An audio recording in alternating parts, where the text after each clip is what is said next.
doing well. Welcome to Pillow Talk with Dr. Boyce and Dr. Alicia Watkins. My name is Dr. Boyce Watkins.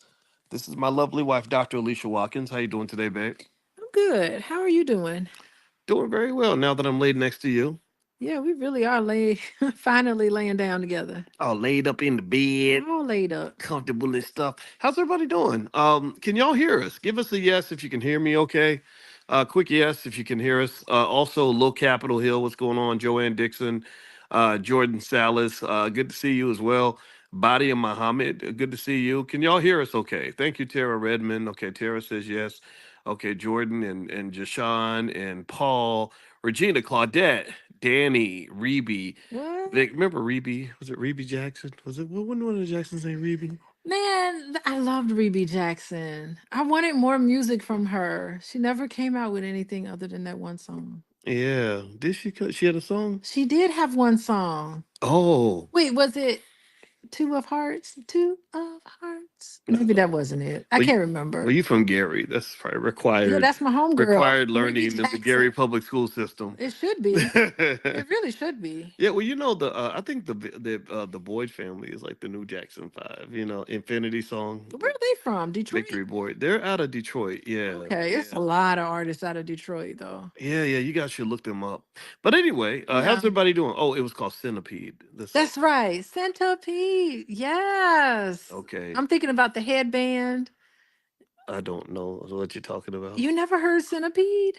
Probably, but I Oh my don't. gosh. Well, anyway, Anyway, it's a really great song. anyway, how's everybody doing? I hope y'all doing well. So have y'all been following this stuff with Diddy? My wife and I decided we wanted to talk about Diddy, but kind of try to talk about it in a way that's different from mainstream media, lamestream media. So Diddy, as you know, has been going through it. He has the video came out, with him and Cassie, and he's dealing with some of that. He had this public apology, which I don't think that the apology went over well. What do y'all think? Did y'all like Diddy's apology? Did y'all believe him? Did you feel that he was serious and truly remorseful, or do you think he was just apologizing because he got caught? What do you think? I mean, this apology is too little too late of an apology. And he never actually said who he was apologizing to and for what. I heard that there's He like a wasn't specific well, I heard enough. there's an NDA that says he can't say Cassie's name in public. Okay, so the apology needed to go to Cassie about 12 years ago.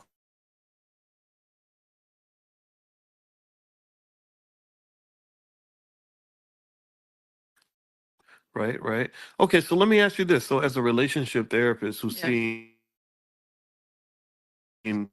all kinds of chaos in relationships, Hmm. what did you see in terms of, are you able to kind of identify when men look like they're remorseful abusers versus when they're not remorseful? Well, it's hard to tell from that video. He said we can go by what he says, right? He said in the video that he took full responsibility for his behavior. He said in the video that he was remorseful. So those are two elements that are necessary for a fantastic apology, but it's not enough for an apology. It's Okay. not enough. He would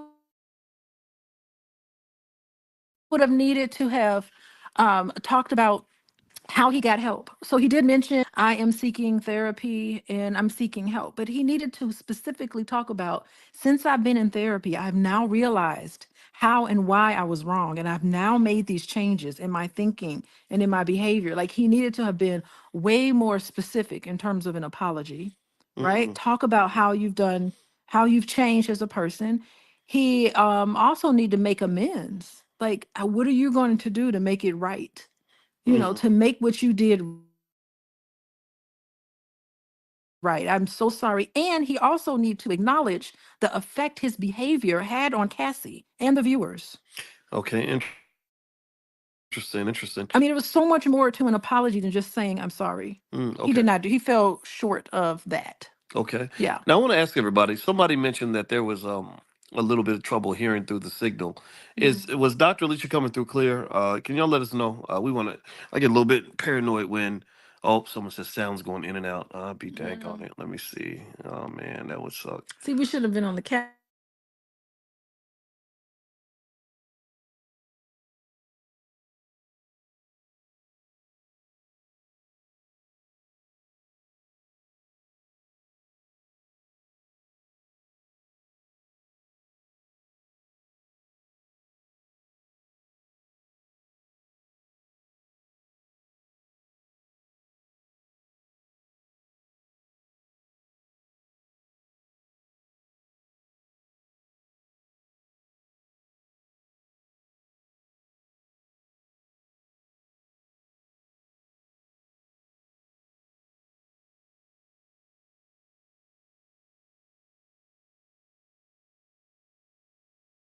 One. Okay, all right. So now I've removed a bunch of apps. Can y'all hear me now? Give me a yes if you can hear us now. I want to see if you, because the reason you couldn't hear us for a second was because I had to shut down a bunch of stuff. We literally lay in the bed when we do the Pillow Talk podcast, and we're literally talking through my phone, and so that's why this is so ghetto. This is the most ghetto podcast ever. We are leaning on a 100% substance because when you come here you will get no flash, no flash at all. So just call me Flash Gordon because there ain't no flash up in here. It is all about the substance. We are both educated people. We went to school a long time, and we want to impress you with our brain and not by having a fancy looking podcast with all kinds of expensive equipment. And with strong internet. because you know how people, seriously, people will have the fanciest podcast and be saying the dumbest stuff ever. Well, there are people with fancy podcasts who have wonderful things to say. And there are Why can't plenty we be one of and there are those? plenty of people who should have the microphone snatched out of their hand. Like all these other relationship therapists who ain't even got a relationship. Or not even really therapists. Right. No credentials, no relationship, It's no nothing. self-appointed relationship expert. You know what I really want to say? I've been wanting to say this for a while. What? Oh my God, I'm gonna say 80% because I'm being kind. 80% of what people get on the internet in terms of human behavior and relationship advice, 80% of it is wrong. Mm, 80% of the stuff that I see and listen to, Boyce, I cringe. It is mm. so not steeped in any sort of evidence. It's not therapeutic. Like it's just incorrect. Okay. So, Especially mental health and diagnosing people and calling somebody narcissist, and well, it's just you mentioned to me crazy. something that surprised me, where you said that they got all these platforms where they talk about narcissist this, narcissist that. Like everybody swears that their ex was a narcissist, and you were saying that Oh my narcissism God. as a diagnosed mental health issue, that's very, very rare. Well, not only that, but even myself as a I've been a licensed therapist for over 20 years now. Even I have a hard time diagnosing somebody with a personality disorder. Like that's really tough. Now, one thing I will say is that narcissism together as a cluster, right, in terms of symptoms together, it is a bona fide personality disorder. It really is. However, narcissism is also a continuum. It's a trait that somebody has, and everybody on some level can be on the narcissistic pathway, so to speak. Really? Okay. Yeah, so it's a spectrum. Narcissism can be also seen as a spectrum. So it's this debate between, is it a spectrum or is it an actual full-fledged diagnosis? I think it's both Hmm. from what I'm seeing, but in terms of like diagnosing somebody with a narcissistic personality disorder, that's very hard to do. Interesting. Okay. Yeah. So, by the way, everybody, you're listening to Pillow Talk with Dr. Boyce and Dr. Alicia Watkins. My name is Dr. Boyce Watkins. This is my wife, Dr. Alicia Watkins. My PhD is in finance. My wife's PhD is in social work. She's a full professor and a licensed therapist. And so, if you'd like to get some free stuff from us and a free copy of my book, Financial Lovemaking, just go to boyceandalicia.com, or you can text the word love to 87948. Text love to 87948, and we'll send you some free stuff. We like to help you in the areas of love and money, and help you with real knowledge, not stuff that people make up, because that's how you get it wrong. So, anyway, if you could please hit the thumbs up button, thumbs up, share, subscribe. Also, this podcast, you may not know, is on Spotify. And so, if you look up my name, Boyce Watkins, on Spotify, you'll find the Dr. Boyce breakdown that we also put the content there too, so you can listen while you're in your car. All right, so we were talking about Diddy. All right, so let's get back to Diddy then. So, you're talking about narcissism and everything else. Hmm. Based on what you've seen with Diddy and kind of the behavior stuff, I mean, do you think that the narcissism thing could be applicable here, or do you think that it's just Oh, not, you know? Oh, it's for sure applicable. I mean, of course, I'm not his therapist, so I cannot diagnose, I cannot treat, I cannot cure. But I mean, looking at, what we saw in that video and his behavior and his denial and his just behavior in general, yeah, he definitely fits on the perspective, the Really? spectrum of Spectrum. narcissism for sure. Okay. Hmm. So let me just say this. I'm gonna throw in my 2 cents on it. When I saw the video and I saw the behavior, and then I just looked at Diddy's behavior through the years, Mm-hmm. I connect that to other things that I've kind of seen through time, like the drug use, right? And I wonder, honestly, what it makes me, yeah, as a person who's always kind of said no to drugs, I really wonder how often you see a man do something, or a woman too, do something that they wouldn't normally do. Um, and they were high or drunk at the time, right? There's no And excuse I'm just not, I'm because not you're saying high or no, no, no. drunk. I'm not saying there's an excuse. What I'm Okay. saying is, this is one of the reasons why I've always been very anti-drugs. Why I've always said say no to drugs, because I really suspect that what happens with a lot of people that use these substances is that they do stuff and they go back and they say, "Oh my God, I can't believe I did that." Right? Like women who do things sexually that they wouldn't normally do because they got drunk, or men who I saw a video with a 19-year-old kid who was about to get the electric chair. And they said, "Well, what happened?" He was a really nice kid. And he said, Mm. I was, my friend had a blunt and I took a hit of the blunt and I didn't know what was in it. No. And he said they told me that he said they told me that while I was out that I had, like punched a lady in the face, and he eventually killed somebody. And he said he didn't remember any of it. Now maybe he was making it I all don't up. know. I think yeah, That's unusual. I've seen people get high and be like, I didn't do that. What are you talking about? And you're like, yeah, you did. Let me show you the video. So I don't know. I kind of feel like and alcohol take you out of your personality. I just don't know. Mm. I- Okay, go ahead. I'll let you finish. I'm gonna tell you, I don't know. I've seen Mhm. people who behave one way when they're sober because they have discernment, and then when they're not sober, they just do stuff they wouldn't normally do. Yeah, it definitely is no defense, right? So Right. sober or not sober, your behavior in any light, you still reap the consequences. And I don't think you can always use that as a crutch. Well, I wouldn't That say I'm not. I was drinking, or I was on drug. No, no, no, no. I'm Yeah, not saying it it's a just crutch. I'm not saying it's a isn't. crutch. I'm saying it's a Yeah. fact. I'm saying that it's a factor. It's a fact and it's a Mm. factor, meaning that I bet you that if I smoked a bunch of crack and got as drunk as I could get, I probably would not behave Yeah, the but if it's same. not in you, if it's not in you to begin with, I don't think that you'll do it if you were on Right, drugs. and well, that's the thing too, right? I believe violence is in a lot of people. I believe most men have the capacity for violence. I know I do. I could, if in the right situation, I could probably get to whooping ass if I had to. The difference is, I have discernment. I know when to apply violence and when not to.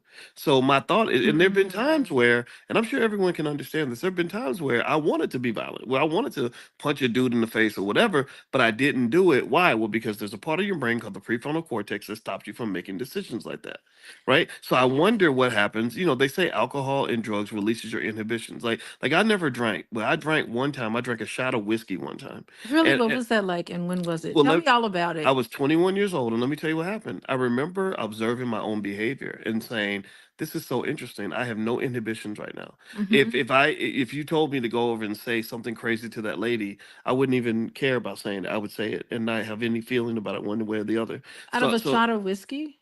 yeah, out of a shot of Interesting. whiskey. Yeah, yeah. Mm. I feel like drugs and alcohol have an effect on people, and I don't think you behave the same when you're high and drunk than when you do when you're not. Now, I'm not saying Diddy doesn't deserve accountability. Of course, Yeah, but but there are many people who take a shot of whiskey and they just the same person that they were. You know what I mean? They're more of the same that's person. true. So But it just doesn't. but remember, there's a lot of people though who you go to a bar and see how many times there's fights that break out and all kinds of stuff. It's because Hmm. alcohol and drugs affects behavior. These are behavior modifying things. So Okay. I'm not saying that it excuses someone, but We it's differ a just little bit on like if a that. woman gets drunk and she consents to sex, there are people who say you can't legally consent because you were drunk because it modified your behavior. Well, if what you're saying is true, then that means that a woman who gets drunk has to take full responsibility for having sex while she was drunk. Am I right? You really do. Okay. Yeah. You need to take responsibility. It's no excuse. Like, it's not saying, oh, I did that because I was drinking. And if I wasn't drinking, I wouldn't have done it. That doesn't fly. Right. Well, yeah. What I would say. Logically, you would think it would make sense, but it doesn't. Well, It doesn't add I up. would say, generally speaking, I've always told young men avoid drugs and alcohol because I have seen people, sure, maybe it has to be in you, right? And Hmm. what society does is it says it doesn't matter if it's in you. You better keep it in you. Like Well, why can't you treat for it? example, people have sexual urges. That's in you. But that don't mean you're supposed to be sleeping on everybody that's attractive to you. But what happens when people get drunk? Their inhibitions drop. Next thing you know, they're like, "Oh my God, I can't believe I slept with that person." Sure, you can have sex with them, but let you know that you have to keep it in you.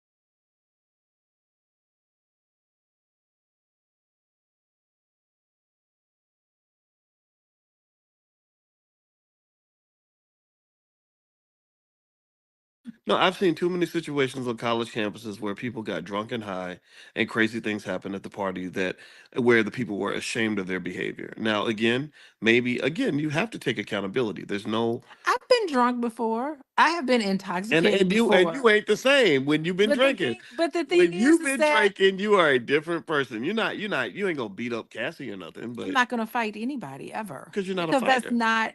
I'm not a fight. And yeah, so I don't. That doesn't fly for me, boys. Well, The logic. if you well, just think of what I'm saying is alcohol and drugs makes a difference in people's behavior. Can we at least agree on that? Or do we think that it has no impact on behavior? Yeah, but it's not gonna get you to do something that you normally like would never even think about I don't doing. know. I don't know. I've seen guys fight when they were drunk who didn't fight when they were sober. I've seen that. Mm-hmm. You know, I mean, sure, the fighting is inside the fighting's inside them the whole time. Mm-hmm. But when you're drunk, you might go You're ahead and still throw the punch. responsible. Of course, the Absolutely. responsibility is Absolutely. still there. Nobody ever said Mhm. that Diddy is not responsible. I'm not saying that. I'm saying that if I was Diddy's friend, I would say you might want to lay off the drugs and the alcohol No, because if you were Diddy's friend, you'd say you need some help, dude. I would say You need that to go too. and get some help because really, I mean, what alcohol does is that it numbs you out. It makes it so that you don't have to deal with all of the issues that you have. Tuesday says you're awfully close minded. Okay. Yeah, but I'm going off of research and data. But You know no, what I no, sure. mean? So you're gonna tell me that the research says that alcohol and drugs don't modify behavior. It modifies behavior, but it's not going to have you do something out of the ordinary that you would never, that's not in you. You I know what I mean? well, Like that, I it's agree with not that. I'm not gonna say the violence isn't in him. I told you, I believe every right. man, every and a lot of women. I believe most people have violence in them. Some more so. Listen, I had an uncle who was drunk Mm, and he would drink alcohol and he would call everybody and he would like, I love you. He would call everybody and tell everybody how much he loves everybody. right, Just confess his love to just everybody. He would give you like the best discussions you ever wanted to have. And he was under the influence, and then he'd hang up the phone with you and go on. Like he was not a violent drunk. You know what I mean? He was just right, right, he would drink alcohol and it would just open up. right. So Okay. okay. So here's where we agree. We do agree that alcohol and drugs can modify But he behavior. loved you We anyway. do agree also that that maybe it has to be in you for it to come out. But what I'm saying is, I believe violence is in every man. I believe every man. If somebody attacked my family, I'm gonna get violent. Somebody's gonna get Okay. beat up, right? So I personally think that Diddy's dabbling in the dope, and Cassie's dabbling in the dope. I played a big part in their relationship and the chaos that ensued. Okay. Yeah. Okay. So part of that I can kind of agree with, but I also think that some people are more prone to violence than others based on their background, based on how they were raised and things that happened to them early on. I think that it doesn't have to dictate it, but I think that for some people they may be more prone to violence than others. I do agree with that. And Okay. I yeah. Yeah, I do So I agree. just want to say that. I agree 100%. I Now mean, my back's against the wall, I'm gonna fight. right. Like we both gonna if we both going down together. So, but I'm typically a pacifist of a person Hmm. because I do a lot of meditating. I meditate a lot. I do a lot of deep thinking, deep breathing. I've conditioned my body to just be in a place of peace. Right. Absolutely. Okay. Hmm. All right, everybody. By the way, you're watching Pillow Talk with Dr. Boyce and Dr. Alicia Watkins. My name is Dr. Boyce Watkins. This is my wife, Dr. Alicia Watkins. And Pillow Talk is where we get together as a finance professor and social work professor and therapist and talk about things, particularly things that relate to love and money. And so So if you could do us a quick favor, please hit the thumbs up button, thumbs up, share it. Make sure you subscribe. Also, I want to let you guys know that if you want to learn more about what Dr. Alicia does, and she sees clients and individuals and groups and things like that, you can go to coachingwithdralicia.com. That's coachingwithdralicia.com. So hit the thumbs up button if you have not done that yet. All right, so we are talking about Diddy, and so we had a little bit of a debate about the impact that the drugs and alcohol had on Diddy. I personally think that it likely had an impact. I don't think that makes him innocent. I don't think that that is an excuse.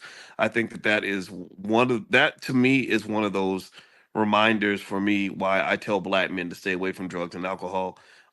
Because whether it has to be in you or not, I do think that it does affect your behavior, but it doesn't make an excuse. So okay, so let's dive into just um, the relationship side. So money, and I know a lot about money. I talk about money a lot, right? So I kind of feel like money is also another drug. Money can hypnotize us. Money can make us put up with things that we wouldn't put up with. Money can also cause people to look like good people when they're not good people. I made a joke on my Instagram about Diddy. I saw a video where Diddy and Jay-Z were sitting at this black billionaire party. And at that time, at this party where Diddy's giving this speech, everybody's admiring him. Everybody's looking up to him. There's pictures of him with Donald Trump, pictures of Diddy with Barack Obama. The mayor of New York City gave Diddy the key to the city. And a lot of this came from the fact that he was a billionaire and that he was famous. And I think sometimes money can cause us to think people are something that they're not. So basically, Cassie, I wonder if Diddy had no money, do you think that Cassie would have been in that situation? Like, do you think that money tempts us to put ourselves in situations that cannot be good for us, or to stay in situations that could be harmful to us? What do you think? There's a lot of abusive men who have no money. So the cycle of abuse is does not mean that because you have money, you've now garnished your ability to be abusive to somebody. So, but in Cassie and Puff Daddy's situation, there's clearly a power differential. He clearly has more money than she does, right? And more influence and more power and more ability and networks to get into the music industry. But I think that in terms of their interpersonal relationship, I don't know. I think there's a psychology to the cycles of abuse that I think that both of them got caught up into. And, I think that that's just what happens in romantic situations where it turns into an abusive cycle. I mean, all relationships have cycles. Their relationship turned into an abusive cycle. Hmm. Hmm. Okay. Interesting. Yeah. Well, I don't think anybody deserved that experience Hmm. that she had with him, and I think that there was also some fear. It seemed like because when I heard that story about Kid Cudi's car getting blown up, that really kind of said, okay, this is pretty heavy. And also, I know a woman, Robin Simpson, who was part of the Black Business School, who spoke at our convention, who was killed by her husband earlier this year, and it was in Houston. He stabbed her 100 times and in front of their daughter. I mean, it was terrible. And y'all should look it up. Her name's Robin Simpson, and she just passed away. She was one of us. Like, she would literally be in this chat right now. So this domestic violence thing is very, very real.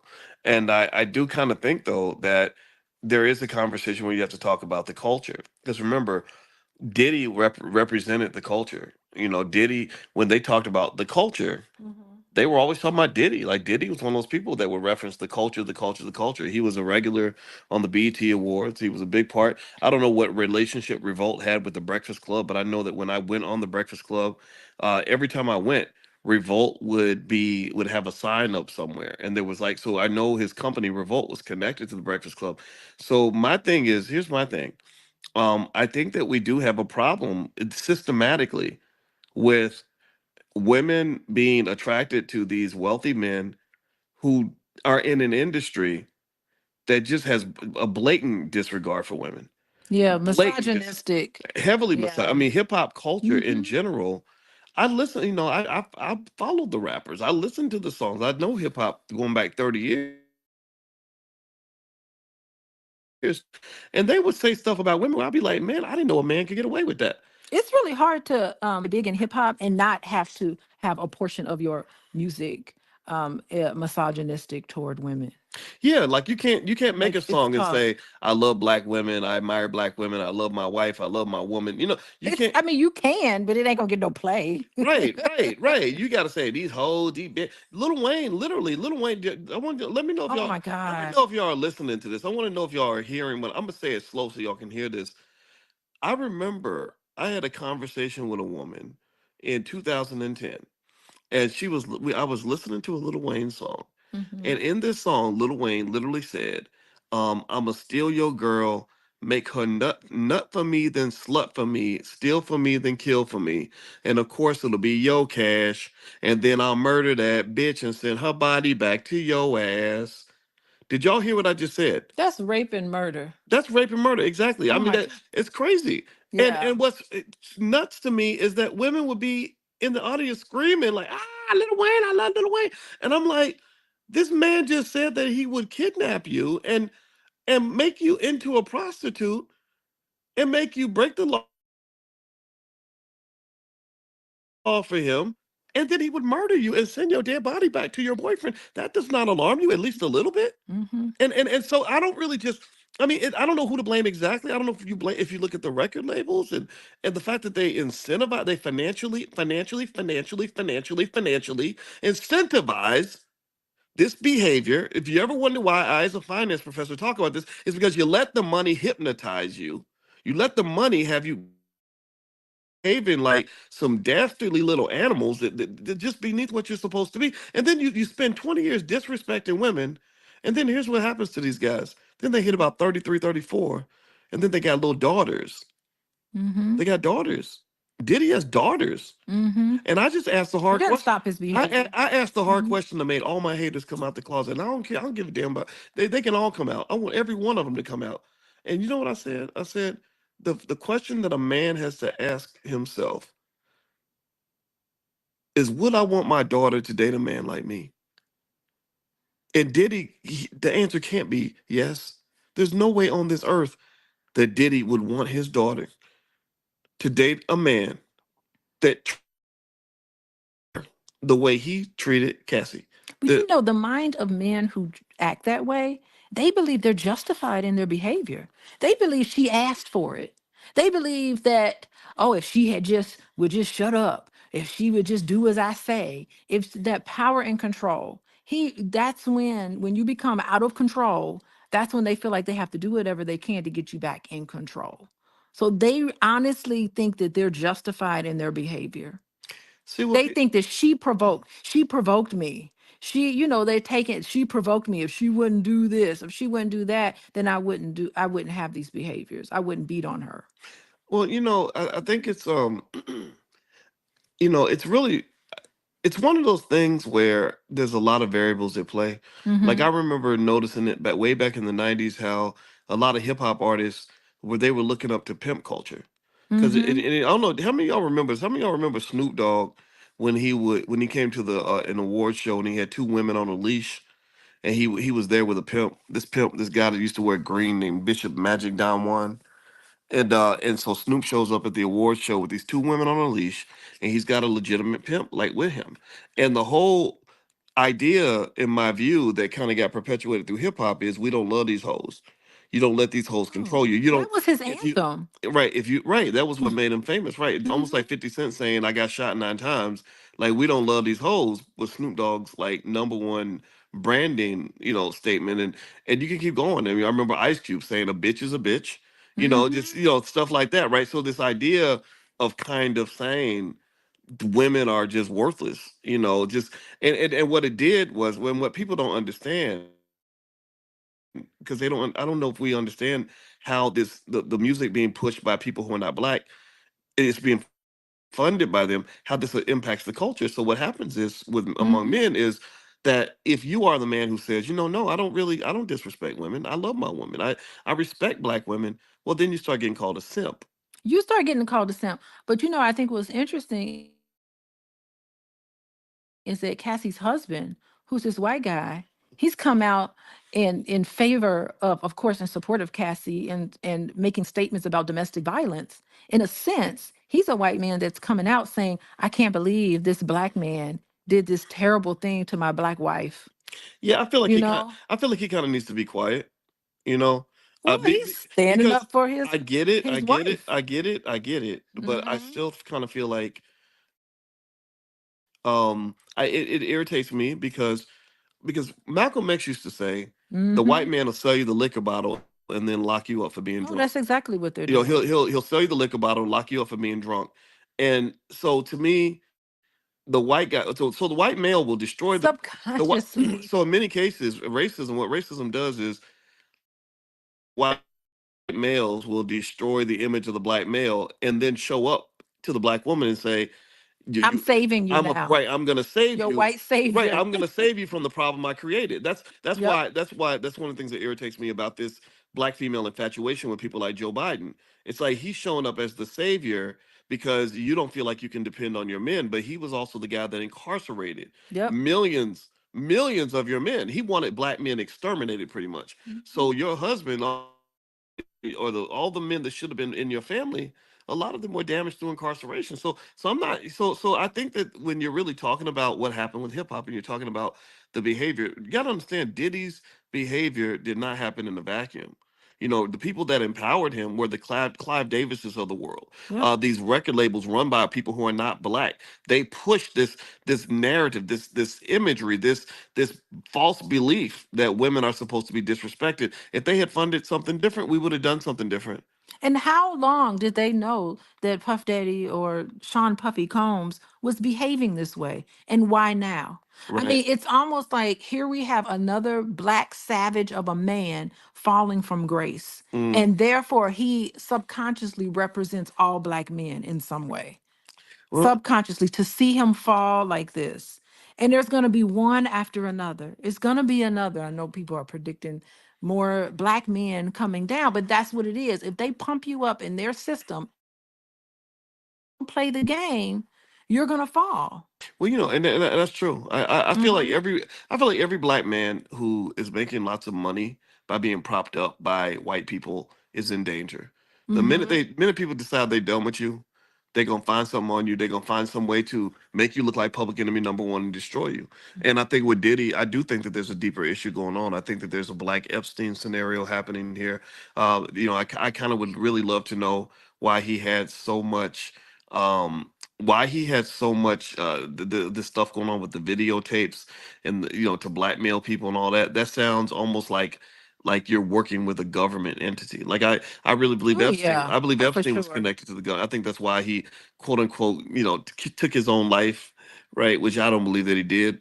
I believe somebody offed him, right? So I think that this is much deeper than just Diddy's behavior suddenly being discovered. They've known about this a long time. Somebody had that tape, they just chose to release it now. And I think that there is a campaign to expose what was always there. And it's Hmm.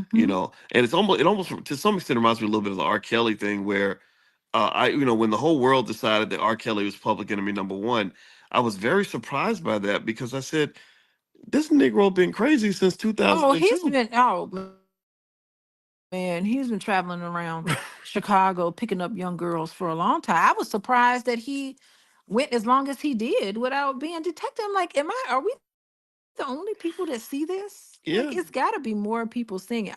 I mean, it was a long time before his story came out. absolutely interesting. I think it's very, very sad. The timing of it all. Absolutely. Hmm. I think it's something more to that. And also, I think just from a reputational standpoint, it'll be interesting to see how Diddy. Now, let me ask you this question: do you think that Diddy? It seemed like he was asking for forgiveness. I heard his apology, but it sounded more like a PR apology, right? It sounded like, okay, I'm It gonna. was a bad Well, PR it apology. was more like he hit all the chords I thought he would hit. The only one he didn't hit was the one you mentioned where you said that he should have been talking about like things he's doing to To get make better. amends. He Right. needs to make amends. He needs to talk about how he's going to be changing his life.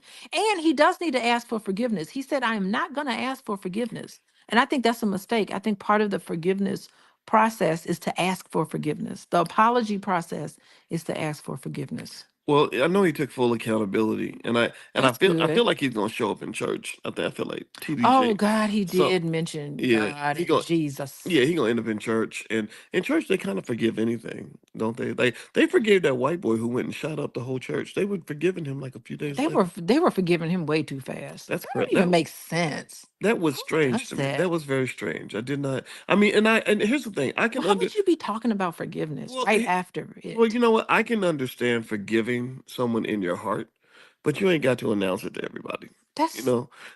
that's too early to be talking about forgiveness. Yeah, I mean, I don't get he it. had just killed all them people just a couple of days earlier, and they were already like, "We forgive you, we forgive you." And it was a theme. Have you noticed it was a theme? Like every time there was like some mass killing of black people just come out and say, "We forgive you." Like, come Mm, on. That's not, it just seemed yeah, weird to me yeah, to hear that.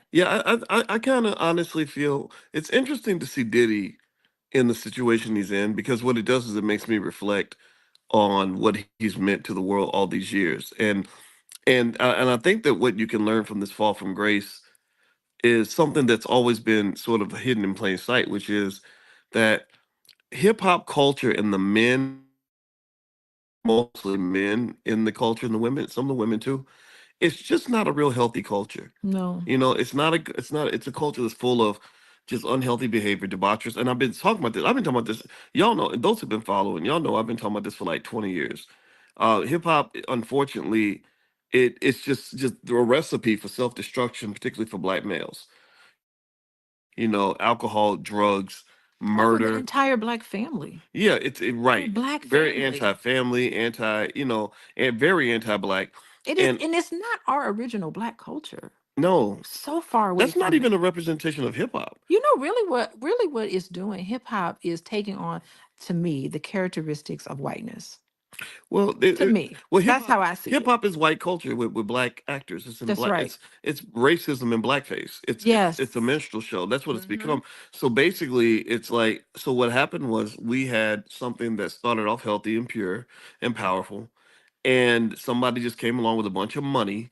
This is why I want everybody to understand economics. Every morning, you guys know we do economic awareness training, and I want you to come. I mean, it's free because I want you to understand how money drives stuff like this. Without the money, they couldn't have taken over your culture. Without the money, they can't have you out here looking crazy. Without the money, they can't misrepresent the image of the black man.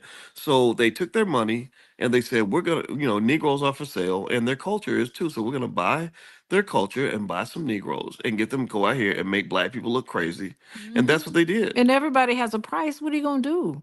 Right. I mean, everybody has a price. Okay, I'll do it. And if you won't do it, if you stand up and have some morals and respect, self-respect, they'll just be like, okay, that's a really good choice you made. And then move on to the next person. Well, There's always somebody that will say yes. I'll tell you what was so interesting about Diddy is that just 4 years ago, or 5 years ago, he was doing the voter die campaigns. He was being presented as a representative of the entire black community. He I don't know if was. y'all remember. I don't know how many of y'all remember this, but Diddy gave a speech once where he online we did a video where he said, "If you don't do this, this, and this, we're gonna withhold the black vote."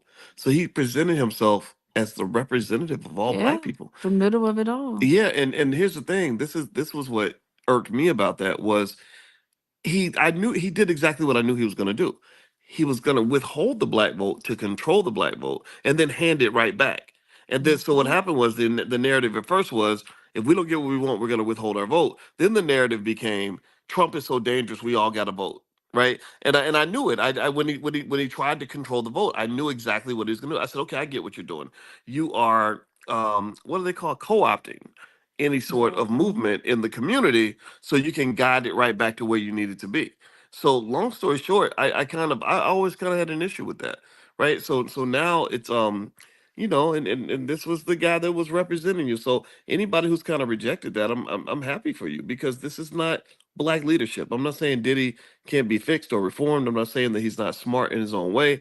I'm just saying that this never represented me. This wasn't Mhm. because this is not going to get you in the community where we needed to get to. Now, what I'm going to do is really quickly, if everybody could please hit the thumbs up button, thumbs up, share, subscribe. Also, if you want a free copy of my book, Financial Lovemaking, you go to boyceandalicia.com. That's boyceandalicia.com. Also, if you want to see what Dr. Alicia does, actually, she has some really great books on things like financial anxiety, stuff like that. You can go to drboycebooks.com and look up Alicia, and you can find her work on our joint website.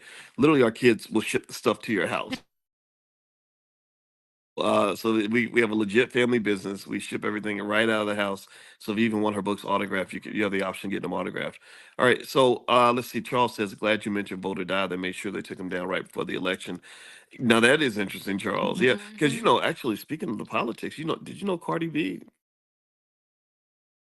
came out Look and at she came out and said, "I'm not voting for Biden or Trump." she's off script. She is off What's script. up? And what's interesting is I always wonder if for people that sort of live on that edge between criminality and being a superstar, right? Like where you got a couple charges hanging over your head, like Cardi does and Diddy did. I wonder if these are individuals that get Oh, they co-opted. gonna pay. Right, right. She gonna pay for that statement. Yeah, yeah, because Mark my words. yeah, because Cardi had a couple cases on her. And so Mm-hmm. for her, and remember, she actually admitted to doing a Bill Cosby on men, if you remember. Oh yes. Yeah, so I'm really So we'll wondering. see if something comes back. I mean, she's just as abusive, but just in female form, based on her own words and Mhm. what she says. So we'll see if some of those men will pop up and file some charges against her. Yeah, yeah. I So mean, that's the formula. well, it's tough out here. We own you. Well, It's everybody. our system that made you rich and famous. So our system is going to be the one that takes you down if you do not do what we say you're going to do. Now that's true. Come That's on. true. That's true. And I don't want no parts of it. Dr. Claude Anderson. I talked to him today. He asked me about Diddy. He been following it, and we were talking about it because he met with Diddy. Diddy flew him up, and he sat with him and stuff. And of course, Uh-huh. Diddy did what he always does. He did a whole lot of talking, but didn't follow Didn't through. do a thing. Yeah, didn't Mhm. follow through. I mean, I wish he could have wrote a check, and because Dr. Anderson has that whole lawsuit for reparations, and they're actually making progress. They actually had a major milestone recently. So he's been really fighting for black people, and it's unfortunate because we'll get more attention to entertainers who do nothing for us than for the people who are actually doing work for us. The people that are actually representing us in an appropriate way. And I just kind of think that that's a self-esteem issue that we have to address. We You know. do. Right, right. So, babe, I'm gonna let you get the last word before we bounce out, and then I'll take Yeah. us out. So, what do you think? Where do you think we go from here? And what do you think we can? And what can we learn? I mean, you're a therapist, you're a professor, you're a certified trauma expert. So you have a lot of things that you know. What is it that you think we can learn from this? One thing that I thought was really striking was that video was in 2016 and Cassie did not leave him until 2019. So I think one thing we can learn is that it is very tough to get out of that abusive cycle. It locks you in.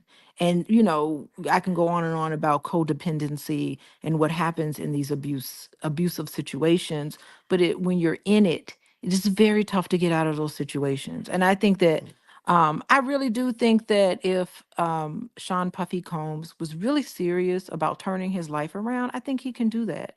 This could be a wake-up call for him to take his influence as as it's dying down, take his influence and really do something to help the Black culture, like really help the Black culture. Mm, I think it can be an opportunity for him to really heal and for him to make amends. There's so much for him to do. It may seem as if it's going to be a really low moment for him, but I really want to encourage him to do the right thing now. Now that it's been out, now that we know and we see who you are, us as Black people, we are forgiven individuals. I think that he can actually mobilize and do something really wonderful with this if he's really interested in making a change. mm, So okay, okay. that's what I have to say. What would you do if Diddy showed up, called you up, and said, "I want to be your client"? What would you say? Oh gosh, I'd have to have a long conversation about how that would look. But Mm, yeah, I think there's a team of people. It's not just one person. There'd be a lot of things for him to have to address and get a hold of. But Here we go. Another black man being violent. We were talking about Jonathan Majors and all these other black men who have been on tape, caught in court, talking about things that are just really awful toward women. And I just hate to see the image of the black man seen in this way. There are Well, so many black men who do so many wonderful things, but here we are. well, my position on domestic violence is, keep it out of your relationship. I was just, I'm a man, so I would just talk to the men. Like there's no reason for you to ever hit a woman ever, unless she's trying to kill you. If she got a knife or a gun, then knock her out. Whatever you gotta do, whatever you gotta do, Your right? back's But against the wall, you right, gotta right. do But it. outside of that, Yeah. come on, man. You don't have to hit no woman. Even if she hits you, come on. It ain't really. It ain't. It don't really hurt. If my wife hit me, I could take you. But I wouldn't. I'd just get you off of me. But so I would say that to the men. But then, and also, I think generally speaking, I think that there's something to be said about the men who do, who run into situations where they get pushed to the brink and get tested. And so, if you are in a situation where you're tempted to be violent with another person, walk away. Just walk away. Just don't, because when the police get to the house, they're gonna lock you up. And I know most of y'all are not like Diddy. You wouldn't be doing what was seen on that video at all. But I know that you get into complicated situations in relationships that can look really bad. And I don't want you losing your job and losing your reputation because you had a bad night, right? And I would also say, I think drugs and alcohol, I do believe that that plays a part in outcomes and behavior. So, this is one of the reasons why I would say you may want to consider avoiding that type of stuff so you can make good decisions, be in your right mind. They want to take you down, they want to see you gone. So you got to protect yourself. The other thing I would say is, I'm a big fan of therapy, right? So I think that those of you that have a tendency for any type of violence or trauma responses to negative situations, talk to a therapist. That'll help you a lot. It'll really help you understand yourself so you can avoid those situations that are going to push you over, because the world ain't easy, and there are people that will really test you, and I don't want bad things to happen to you. So anyway, guys, thank you guys for hanging out with us for Pillow Talk with Dr. Boyce and Dr. Alicia Watkins. If you want to check out Dr. Alicia's work, you can go to coachingwithdralicia.com. She sees clients on an individual and also a group basis and couples and all kinds of stuff. Also, just a reminder, don't forget that the All Black National Convention is going to happen this year in Chicago, right in Lombard, Illinois, right outside Chicago. And if you'd like to join us this year, it's the greatest, largest gathering of intelligent Black people on the planet. We're very proud of it because we sponsored this as a community. And if you'd like to join us this year, you can actually get your passes now by going to allblacknationalconvention.com. That's allblacknationalconvention.com. I want to put the URL on the screen so you guys can see it. And I promise you, you're going to love it. It'll change your life. It'll be one of the greatest experiences of your life. And Dr. Alicia's coming. She's bringing her therapist friends. We're going to have business experts, investing experts, people that are experts in real estate and everything in between, medical doctors, attorneys. There's all kinds of great people that you can network with that can help you elevate to the next level. And then the last thing I want to give you guys for free is if you want to get free content from Dr. Alicia, free trainings, things like that, that can help you with your relationships. All you got to do is text the word love to 87948. Text love to 87948, and we'll send you some stuff. So have a good day, everybody. God bless you. Thank you so much for listening. And we will check in with you guys again very, very soon. Take care now. Peace. Terms of us having an economic awareness exercise. I did this very sad mom, and I put the video on my Instagram. My Instagram is Dr. Boyce Finance. I have a backup Instagram at Dr. Boyce Money. So maybe if you want to follow both, you can. I've had several hundred, almost a million Instagram followers that would just delete it from me because they just, I don't know, sometimes they just do that. And so as a result, what we do is we have many platforms. We have literally probably about 3 million people on different Facebook pages and over 1.5 million on different YouTube channels and stuff like that. Because with social media, in case you ever decide to go into business and start using social media, which everybody should, you should just know that if you speak a lot of Black stuff, at some point you'll probably run afoul of the algorithm. And y'all know me, I don't really hold my tongue. I kind of I share what I'm thinking, and sometimes that offends people, and I understand that. But I can't run away from the truth. The truth does not give me a choice. I have to say it. And so anyway, the consequence of telling that truth is that sometimes sometimes everybody doesn't like it, and sometimes it causes challenges and stuff like that. And so generally speaking, one way that we deal with that is we have many, many, many different places and platforms that we can connect with you from. And so if you see me on different platforms, just go ahead and please just hit the follow button, because you never know if one platform is going to disappear or something like that. Just be really careful though, also, because I just found out, or I didn't just find out, I've known this for a while, but I just saw even just this morning that there are several, way too many, like TikTok pages with fake Boyce Watkins accounts and stuff like that. So just be careful of that, because these people will slide in your DMs, and they will start this fake Boyce Watkins will start to tell you that you can go buy some Bitcoin from him and turn $2,000 into $100,000 in 3 days.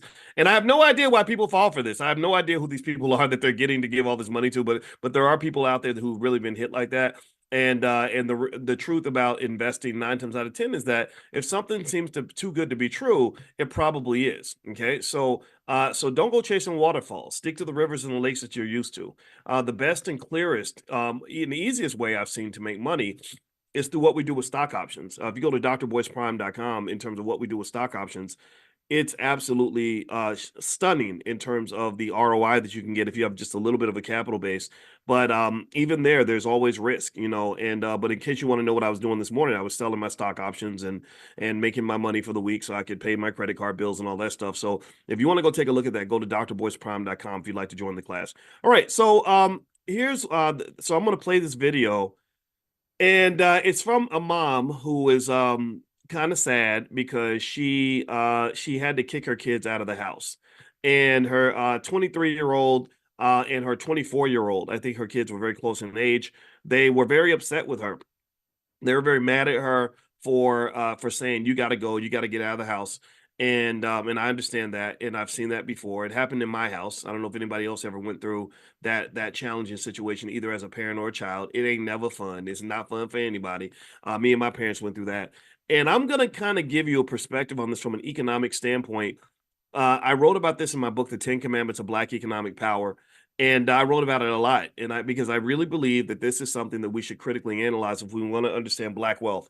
If economic awareness is our goal, we must be economically aware of these critical decisions, in terms of what happens when you keep an adult child in the house for too long, or what happens when you put that child out too soon.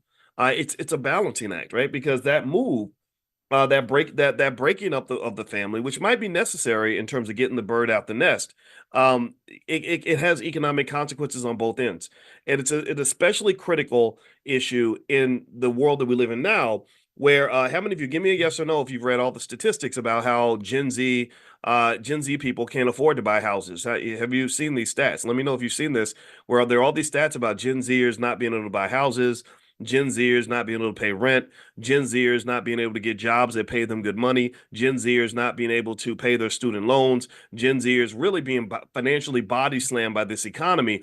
So if you're not doing this carefully and thinking this through, it can become catastrophic for everybody. So I'm going to kind of give you some ways of thinking about it. As you guys know, in the Black Business School, we're cutting edge, we're ahead of the curve. I don't just read what's in the textbooks. We professors, we write the textbook. So that's something that we're able to do. So I don't care if this is being taught at any university. I don't care if it's in somebody else's book. Again, as a professor, that's what we do. We write the textbooks. We define the theory. So I'm going to lay out something that I personally think can help you to make a decision in this case in terms of how to balance these things, or at least variables to consider. And then we're going to that'll be our awareness exercise for today. All right, so let me pull this video up really quick. And as I pull it up, I want to say thank you to everybody who came out to Philly for the for the Get Money Fest. It was really great. There were a bunch of great rappers there. There's one little guy that just got signed by Lil Wayne, and his name was Damio, and he was the nicest little kid, and he had just got signed by Lil Wayne. So I was like, dude, you must be good if you just got signed by Lil Wayne. And he's like, yeah, I've been rapping for a while, right? He's been rapping since he was 11. It was almost like he was cute, but he was like a cute little thug. I said, oh man, you trying to be a thug? Look at you, look at you all dripped out and everything, like you hard, like you a gangster. And but I did tell him. I remember we were talking alone, and I when a young person listens, I love to share things. I told you I'm a natural father. I like the dad role, right? I just take that, right? So when the kid's listening, if I can think of something I can tell them that will help them, I share it, right? So he was really listening to everything I said. So I just told him, I said, you're gonna make a lot of money, you're gonna have a lot of opportunities, you're gonna get a lot of temptations and a lot of that space. Being in that space with guys like Lil Wayne is going to introduce you to a lot of privileges that most people don't get. I said, but I really encourage you to really stay humble. Be in line on the inside, but you don't. But you can still be humble. You're a good person. I can tell. I get that from your spirit. And I said also, keep somebody next to you. Keep people next to you that you trust, who are older and wiser, who can help you make good choices. Just keep somebody like that in your corner. Keep a couple mentors around so they can help you stay grounded and focused in the middle of all the chaos. Because I felt in a way it was like I was excited for him because he was excited, right? You're a rapper. This is all you dream about. You want to be famous, right? And he showed me a video clip. He was on stage. Lil Wayne's on stage behind him, like endorsing him. And I understand why, right? So, like what was going on there. And he's very talented. But I was like, God, man, sometimes, see, the thing about it, my friend D1, who's also a great hip hop artist, a very good friend of mine, a guy. I guess I've been his mentor for years. I didn't know I was his mentor until he told me. But we talk a lot, and he has a saying that I really like, where he says, "The devil can bless you too." And in fact, D1 actually turned down a deal with Lil Wayne's record label. He was actually offered to sign, and he didn't do it. And I just thought about that, and I said, guys, sometimes your worst nightmares show up as your greatest dream.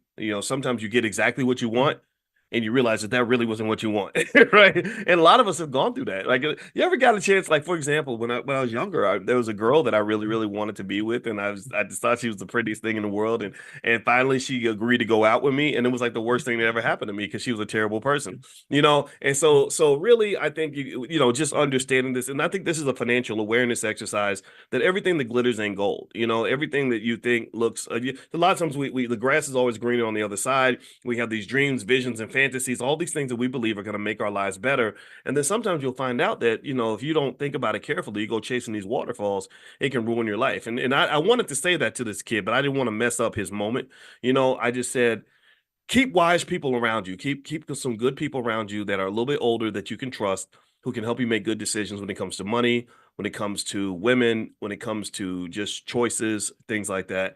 And then you can turn this situation into an opportunity as opposed to just something that actually ruins you. Because I've seen guys go into situations like that where it absolutely ruined them.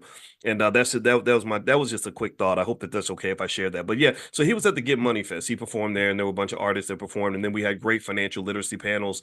There's one brother there who was had an energy drink called Pure Fuel in Philadelphia. That's now the official energy drink for the Philadelphia 76ers.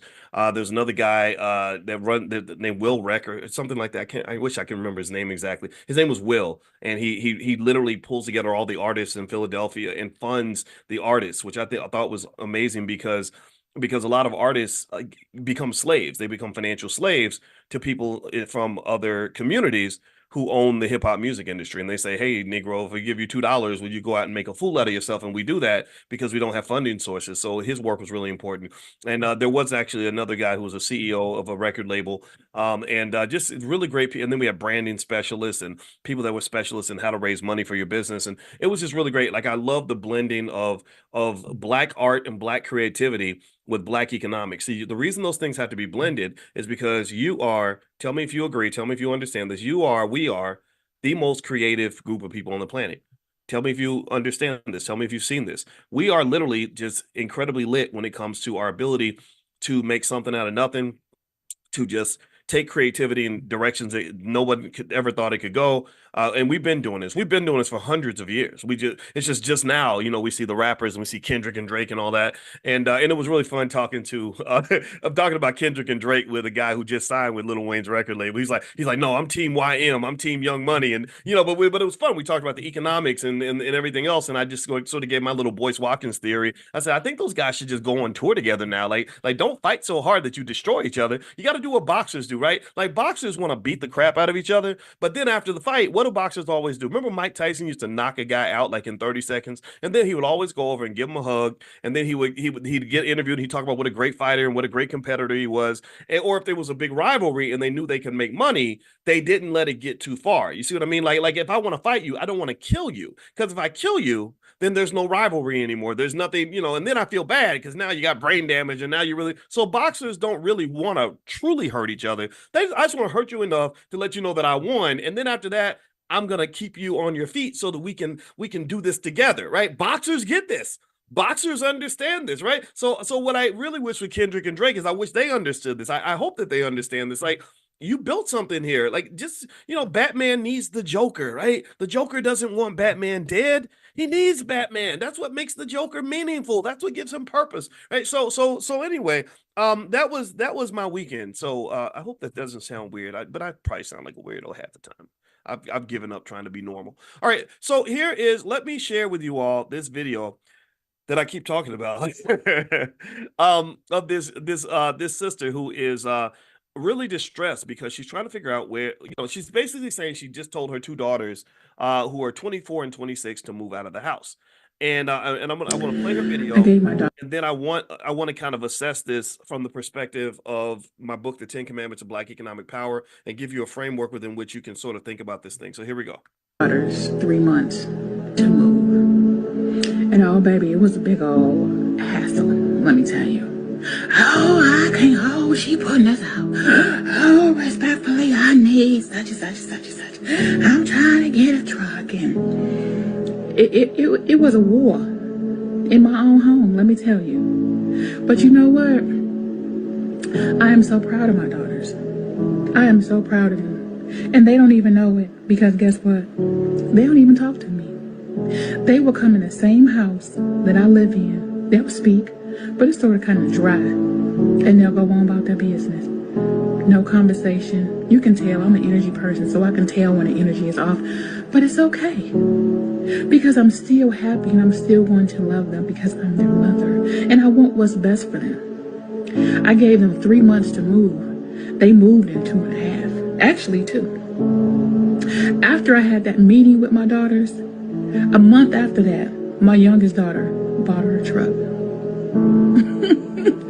2 months after that, they got an apartment. Okay.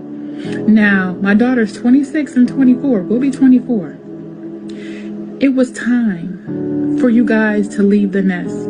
It was time for you to actually see what you were capable of. And that's how God is sometimes. We... Okay. Okay. All right, so let me know. Give me a yes if y'all were able to hear that. Were y'all able to hear that video? Give me a quick yes if it came through okay. All right, so so let's do a quick straw poll. How many of you, give me a yes or no? Yes or no. How many of you feel like children that are, say, over the age of 22 should be out of the house? Give me a yes or no. What do you think? Just a raw yes or no, just generally speaking, in most cases. Yes or no. Okay, I see a lot of yeses. I see some no's. It's a nice mix. Wow, it is a really big mix. It makes me almost want to take a poll to just try to understand it further.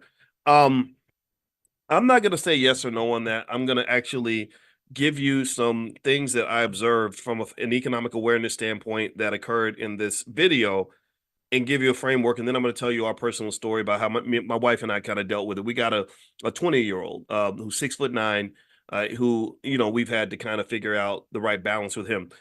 So first thing was she mentioned how her daughters were very upset because the mother was putting them out.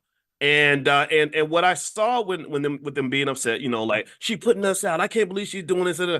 And that stress really comes from financial anxiety, which is very present in the Black community. My wife, who's a therapist, she did a whole workbook on financial anxiety. If you want to understand how to manage it, Feel free to, it's at drboycebooks.com. If you look up the word Alicia, you can find all of her books there.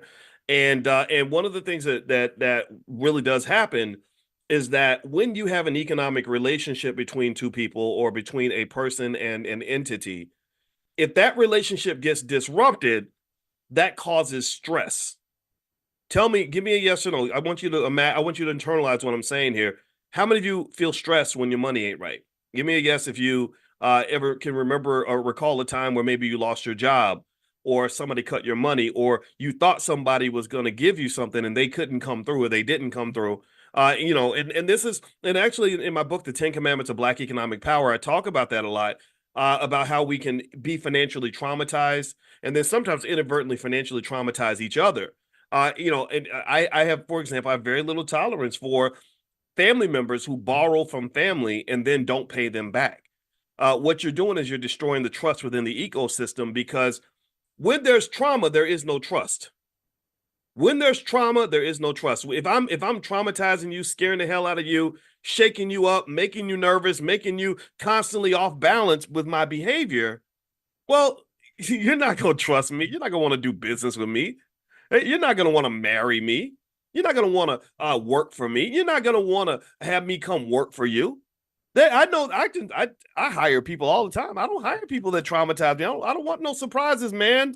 It's hard enough to be successful. I don't need you like telling me 2 minutes before you start work that you can't make it. No, we need to have some sort of stability here, right? So stability breeds trust. Instability breeds trauma, which undermines trust. So what happened here, in my view, is that because money is so emotional, is that the daughters weren't really reacting that way because they hate their mother. They're always going to love their mother, but they were feeling financially traumatized. They were like, what am I going to do? Where am I going to stay? How am I going to pay my bills? How am I going to get my truck? Right. And this happens a lot. If you ever run a business, and some of y'all know this experience, I know some of y'all are business owners. If one of the things you have to be very careful about is hiring people, because when you hire someone and then they become dependent on you financially, let's say the business pulls back and you're not making as much money as you were making before. Well, they're going to get mad at you. They're going to, and it's not because they hate you. It's because they're like, what am I going to do now? Like you mean you're laying me off? And you might say, look, I'm really sorry. Our revenue dropped by 40%. I hate to do this, but I got it. It's hard. It's really, really hard. And in fact, I had a friend like that who had he had a great business that was making like millions of dollars a year, like 20 million a year, something like that. And he hired all his friends because he wanted to be as helpful to as many people as possible. So he hired a bunch of his friends. He overpaid them because he was so generous, and because he wasn't sort of prepared for the economic storm. He didn't realize what would happen when his revenue dropped from 20 million a year to 10 million a year. And then he had to go back to these same people, and he didn't fire anybody. He just said, I need you to take a pay cut. And he said the people that were his closest friends that he'd helped the most were the ones who were the maddest at him because he had to cut their pay. He said they called me all kinds of MFers and IGA this and IGA that, and really I don't think it was that they were trying to be mean to him. It's just that when things start falling apart, we just kind of get disrupted, and traumatized people just, in the middle of their trauma, just don't do very well in group situations. So, right. So that's what was happening there, right? So the family relationship was kind of disrupted because of this financial trauma. Financial trauma is real. This happens all the time. Second observation in the video that I noticed was she talked about how proud she was of her daughters, and she said, she's out and they're out there doing this and they're doing that, but she also mentioned that they're not really speaking to her, they're kind of cold to her, stuff like that, and it reminded me of my mother. My mother was real big. She's still real big on personal responsibility. My mama didn't raise no punks. My daddy wasn't no punk, and so they kind of my mother actually had this weird philosophy that I thought was kind of gangster a little bit, where she said, I don't care if my kids hate me as long as I can make sure that they're successful. Right. Even if you hate me, if I know you're successful, then I'm going to be okay with that.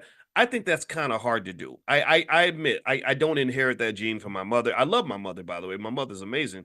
But that was kind of, you know, maybe pushing a little bit too far, right?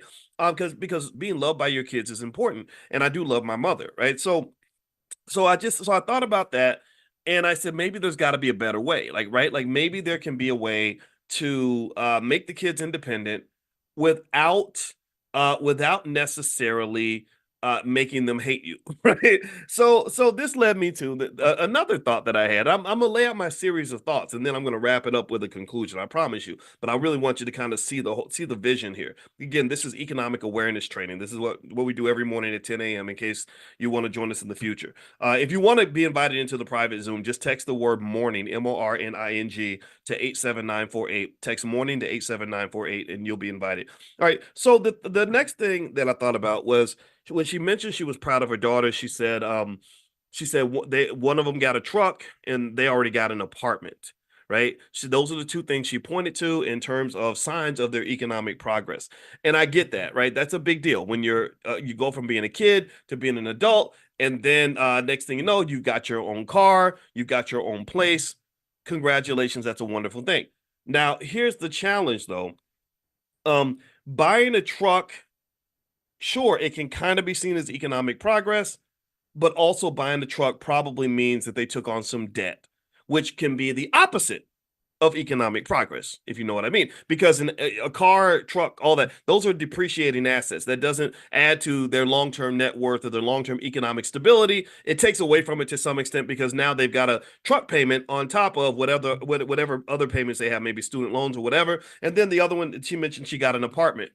So that means that now she's renting a place, which again, it's progress because you're not homeless, but it's not progress because now you're building wealth for the landlord. Everything that we do when we talk about the Black Wealth Master Plan, when we have the $5 a day investing plan, which is basically just showing you that if you make consistent investments in the S&P 500 on your own behalf, that you'll be very wealthy and probably a millionaire before you're done.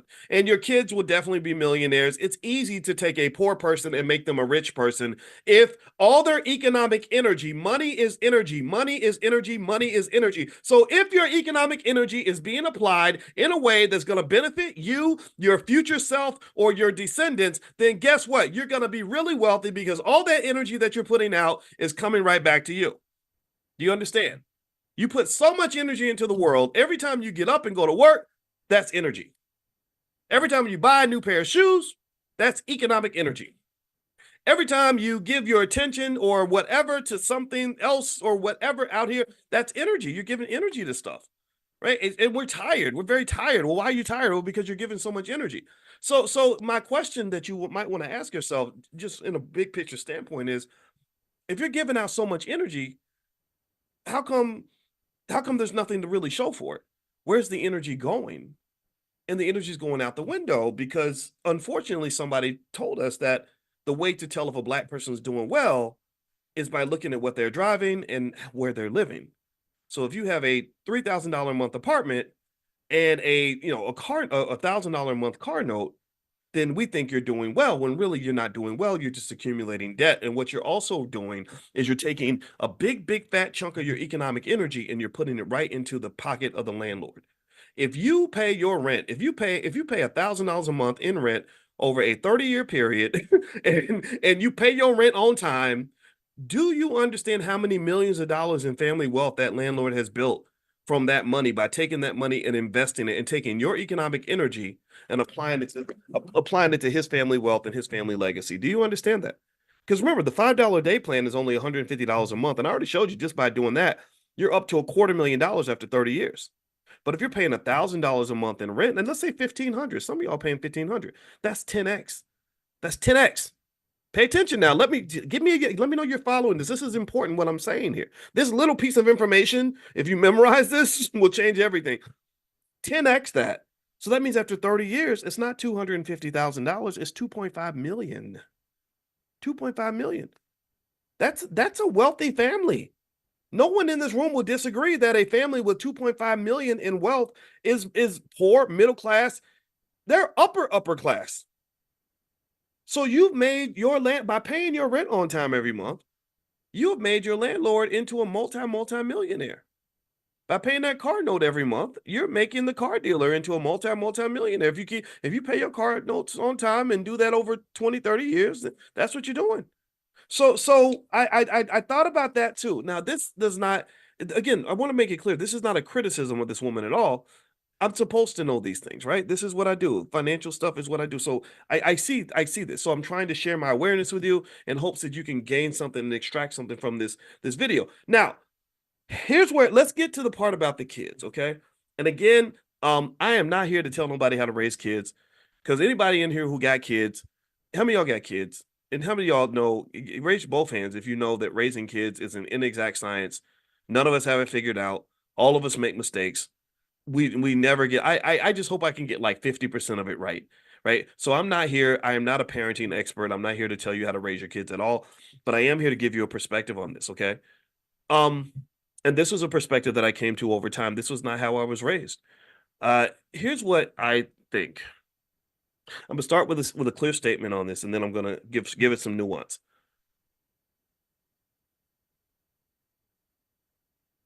Every child should be told to leave the house when they turn 18. Every child in your house should be gone by the age of 18. They should not be under your roof. They should not be in your house anymore. Okay. The only people that should be living in your house after the age of 18 should not be children. They should be adults living in your house. Adults, meaning people who understand what it means to make a contribution to a household, to maintain and to support the stability of that household. When our son turned 18, I said, I want you out of this house and I never want to see you again. I said, when you come back, or when someone comes back, I need the man version of you coming back. I don't want no, we're not gonna do scenes from the movie Baby Boy up in this house. We're not doing that, because there's nothing about the movie Baby Boy that indicates any form of economic progress or financial stability for that household. A 23-year-old dependent is an absolute waste of economic energy. It is dead weight. So if you want to know where I'm coming from, if you got that 27-year-old sitting in the house and you're paying all the bills, and that kid is not doing something, or that young person's not doing something to contribute to the economic stability of that household, something significant. I'm not talking about $20 a month in rent. I'm talking maybe $500 a month. $500 a month is easy for him. That's easy. Who else? Where else can he go to get a place for $500 a month? This was the conversation we had with our son. I said, okay, so your rent's going to be $300 a month when you're here. And there's no kids. There's no 20. We don't have 20-year-old kids living in this house. But I can have a 20-year-old man living in this house who understands what a man's supposed to do. So what that means is that your rent is going to be $300 a month. Oh man, that's a lot. That's a whole lot. I said, well, okay, well, how about this? I said, how about this? I'll give you a choice. You have options. You can go and see if you can find an apartment somewhere that'll let you live there for $300 a month. What do you think? Do you want to take your chances on that, or do you want to go with the deal that I just offered you? And I said, because you're here, you're eating food, you're taking up space. Me and your mom, we don't have to have you here. We don't have to have anybody in this house. We've done our job. So you tell me what you're willing to do, and I'll meet you more than halfway. I'll clear a path where you can save as much money as you want to save and keep your bills incredibly low, because it ain't really about the money. It's about me helping you understand that you can't be a 28-year-old child. And that is a big problem. We have a lot of bearded babies out here. We have a lot of men that they look like men. They got big beards and big muscles and stuff, but yeah, they can get girls pregnant, but they don't. But somebody's still treating that man like a child, and so he's not an asset to anybody anywhere he goes. He's not even thinking like an asset. To be an asset, you have to think like an asset. A person who thinks like an asset, who is the person who walks in the kitchen and says, "How can I help?" Or it's a person who comes to the party and says, "What can I bring?" It's the person who says, "Oh, how can I support you?" That person is thinking like an asset. Some people don't think like assets. They think like liabilities. They do. They'll come in the kitchen, there's food, and they'll eat all day and not even think about helping to cook the food or bring any food or clean up the kitchen afterward. And people like that are terrible to deal with. Some of y'all are married to people like that. Some of y'all got kids like that. And I get it. Okay, we got teenagers, and if you know anything about teenagers, you know how terrible they can be. They go from being adorable to being horrible. Add horrible. There we go. That's a new word I just made up. AD horrible, right? They're adorable and horrible. Add horrible. And so yeah, they'll sit around and do nothing and think that that's the way things are supposed to be, but that's not the way you create productive economic ecosystems. You can't have a 32-year-old woman sitting there like she's a liability or like she's a child. And I'm gonna tell you the truth about the black community, which really stinks, is that because you've had a breakdown of the black family, you have this problem more so in more families with the boys than you do with the girls. It's not because black men are inferior or anything like that. It's because black men don't have the mentorship on a day-to-day basis that the girls do, because the fathers, 76% of black fathers don't even live in the house. It doesn't mean that they're not involved. It doesn't mean they don't call their son, whatever. But people who know what it's like to have a father that's right there over top of you all the time, all day, every day, understand there's a difference. There's a big difference. You know, my dad was there with me every single day, in my ass every single day. It wouldn't have been the same if he was like calling me twice a week, or if I saw him every other weekend. Like that's just not the same, right? So the girls get a lot more mentorship because the mother's right there saying, pull your skirt down. Here's how you put on a tampon. Don't let no boys call you after this time. Girl, come down here and clean up the kitchen, right? They're getting that constant mentorship. So they're kind of learning these things. And I think that some of the boys, not all of them, but some of them, it's a little bit tough, right? So I would just say this. I think that generally speaking, I don't think that you have to put people out of the house when they turn a certain age. But I do think the child has to leave and the adult has to replace that person. And what does that mean to be an adult? It depends on you and what your needs are. If you have a family that has enough money where you can already pay the bills without the kid helping out, I get that. But we make him contribute because we need him to grow up. We make him contribute because I said we can't put a lazy, weak, unproductive man out into the world so some other woman, so he'll be a curse to somebody else.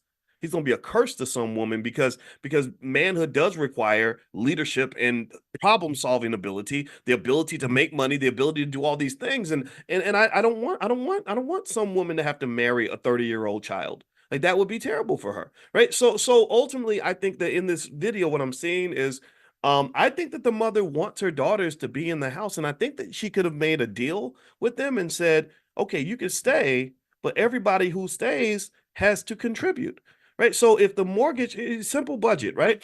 The mortgage is $1,500 a month. Each of y'all is going to contribute $500. $500 a month is not a lot of rent. That's not a lot of money to pay in rent. Even a lazy person can get $500 a month. The utilities are 800 total per month. Each of us, or 900 per month, let's say. You put 300 in, you're going to put 300 in. That's the expectation. That's the requirement. And then what that does, so think about this now. You're doing better than the other Gen Zers because you get to live off of, what is that? You literally have all your bills paid for $800 a month. Most Gen Z people that are living on their own cannot live on $800 a month. It's not possible. Do you understand? And even the expense of getting the truck, maybe getting the truck is something you don't have to do now. You don't have to go take on that $400 a month car note because you're living at home and there's one car or two cars and everybody shares the car, right? So that is another expense that gets cut out. And guess what that means? That means that if you do go out and work hard and let's say you get a job or whatever it is that you do to make money and you're making say $3,000, $4,000 a month, cha-ching, cha-ching, cha-ching. You're now a wealth builder because you are pouring all that money. You're coming to Dr. Boyce's class every morning like this 19-year-old child. I met a 19-year-old child who lived with her parents, but she was talking about how much money she had invested. She said, I've been watching you since 2000, since I was 17 years old, and I have thousands of dollars saved right now and invested. And I said, I'm so proud of you. And her parents were right there. And what I really visualized was not the parents saying, okay, we're going to take this productive economic asset and just throw her out in the street. I saw a family where I was like, wow, that you're going to have a great family business one day. You've got a productive child and you've got really smart parents. Y'all can do really amazing things together. Remember, a lot of wealth starts with families working together. The Rothschilds started not because the senior Rothschild fathers basically put his sons out in the street and said, go do whatever you got to do. Go work for a white man somewhere. And you go, and then I got my job. You got your job. No, he didn't do that. He said, let's all get together, sons, and let's create a family business that's going to make people respect the Rothschild name. Let's work together, but everybody's going to have to contribute. We don't want dead weight in this family. And so that's what I would say. I'm not telling you how to do it, but I would encourage you to just be creative about it. And I would say that when you have that scenario where everyone can still possibly live under the same roof. I mean, under certain conditions. I mean, there has to be, as Dr. Claude Anderson talks about, there have to be codes of conduct, right? Everybody has to be respectful of each other, and you can't have a bunch of wildness and chaos happening in the house. But assuming your kids are good kids, I think that maybe if you introduce them to some of the things we talk about in this class, maybe you give them $20 to read my book so they can understand where these principles come from. And then maybe they come in with a different mindset. And I can tell you this, just speaking of Dr. Anderson has a son named Brant who lives in the house. Brant is over 40, and Brant is one of the most valuable assets in that house because when you get older, those kids come in handy. I know you want to get rid of them when they're 18 or 19, but when you're 70 years old, 80 years old, and you're trying to get back and forth to the doctor, having the kids around can be beneficial. Right. So I'm not I'm not telling you how to do this or how to proceed with this.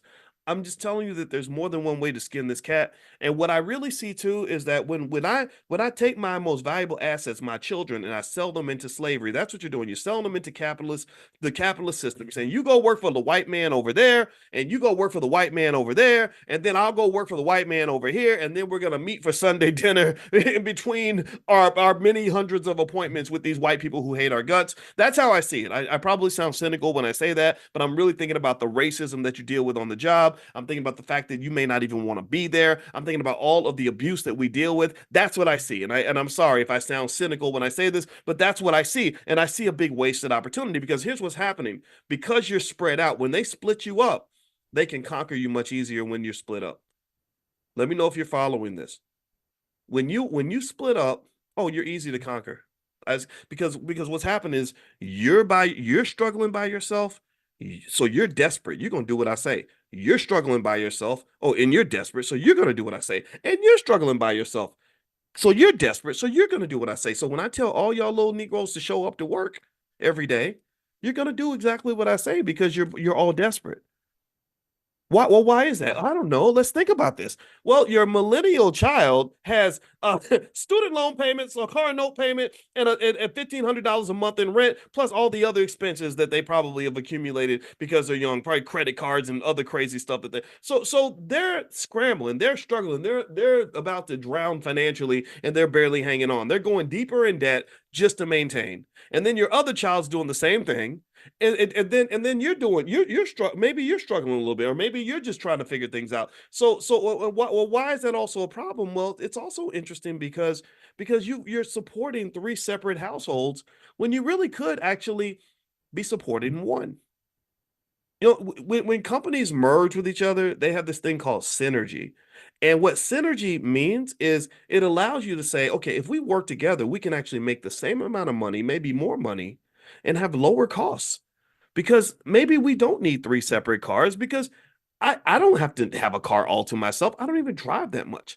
Hey, so maybe if we're living in the same house, we share one car, we share two cars, and that's one less car note. That's one less place where we're throwing out consistent amounts of money into somebody else's pocket, into somebody else's family legacy. Do you understand? So I'm not saying that there's one rule to this. I'm not saying there's one way to do it. In fact, sometimes, I'll be honest with you. If your relatives are crazy and trifling, sometimes you got to get them out. Just get away from me. You're ridiculous. Your behavior is not acceptable.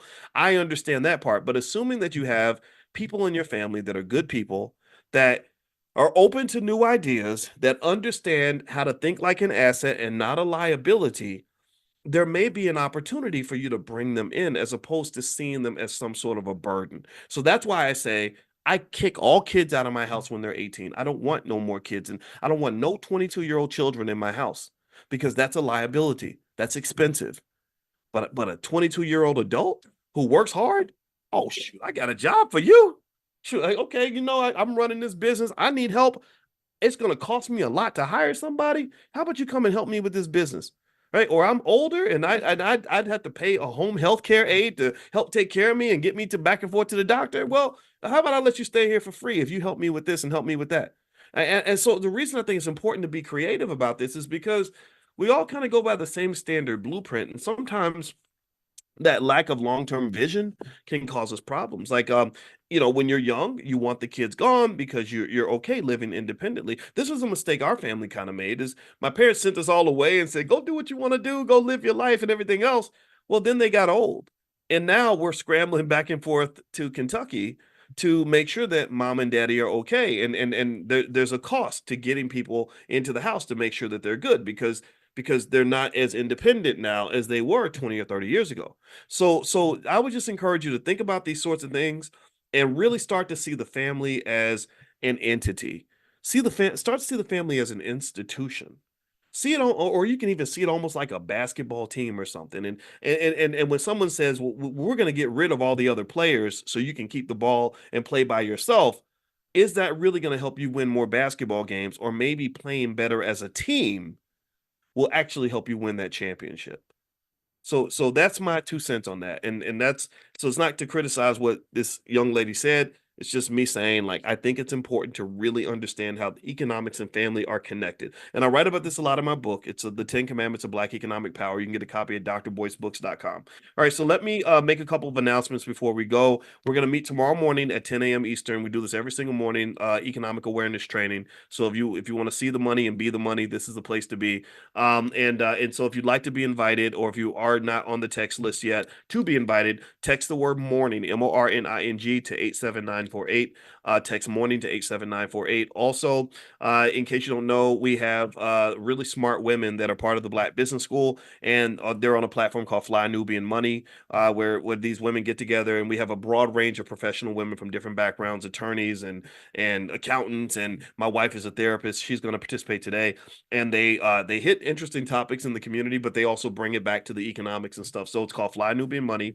If you'd like to be notified when they go live today at 1 o'clock, I hope you will take a moment, text the word Queens to 87948. Queens with an S. It's Queens to 87948.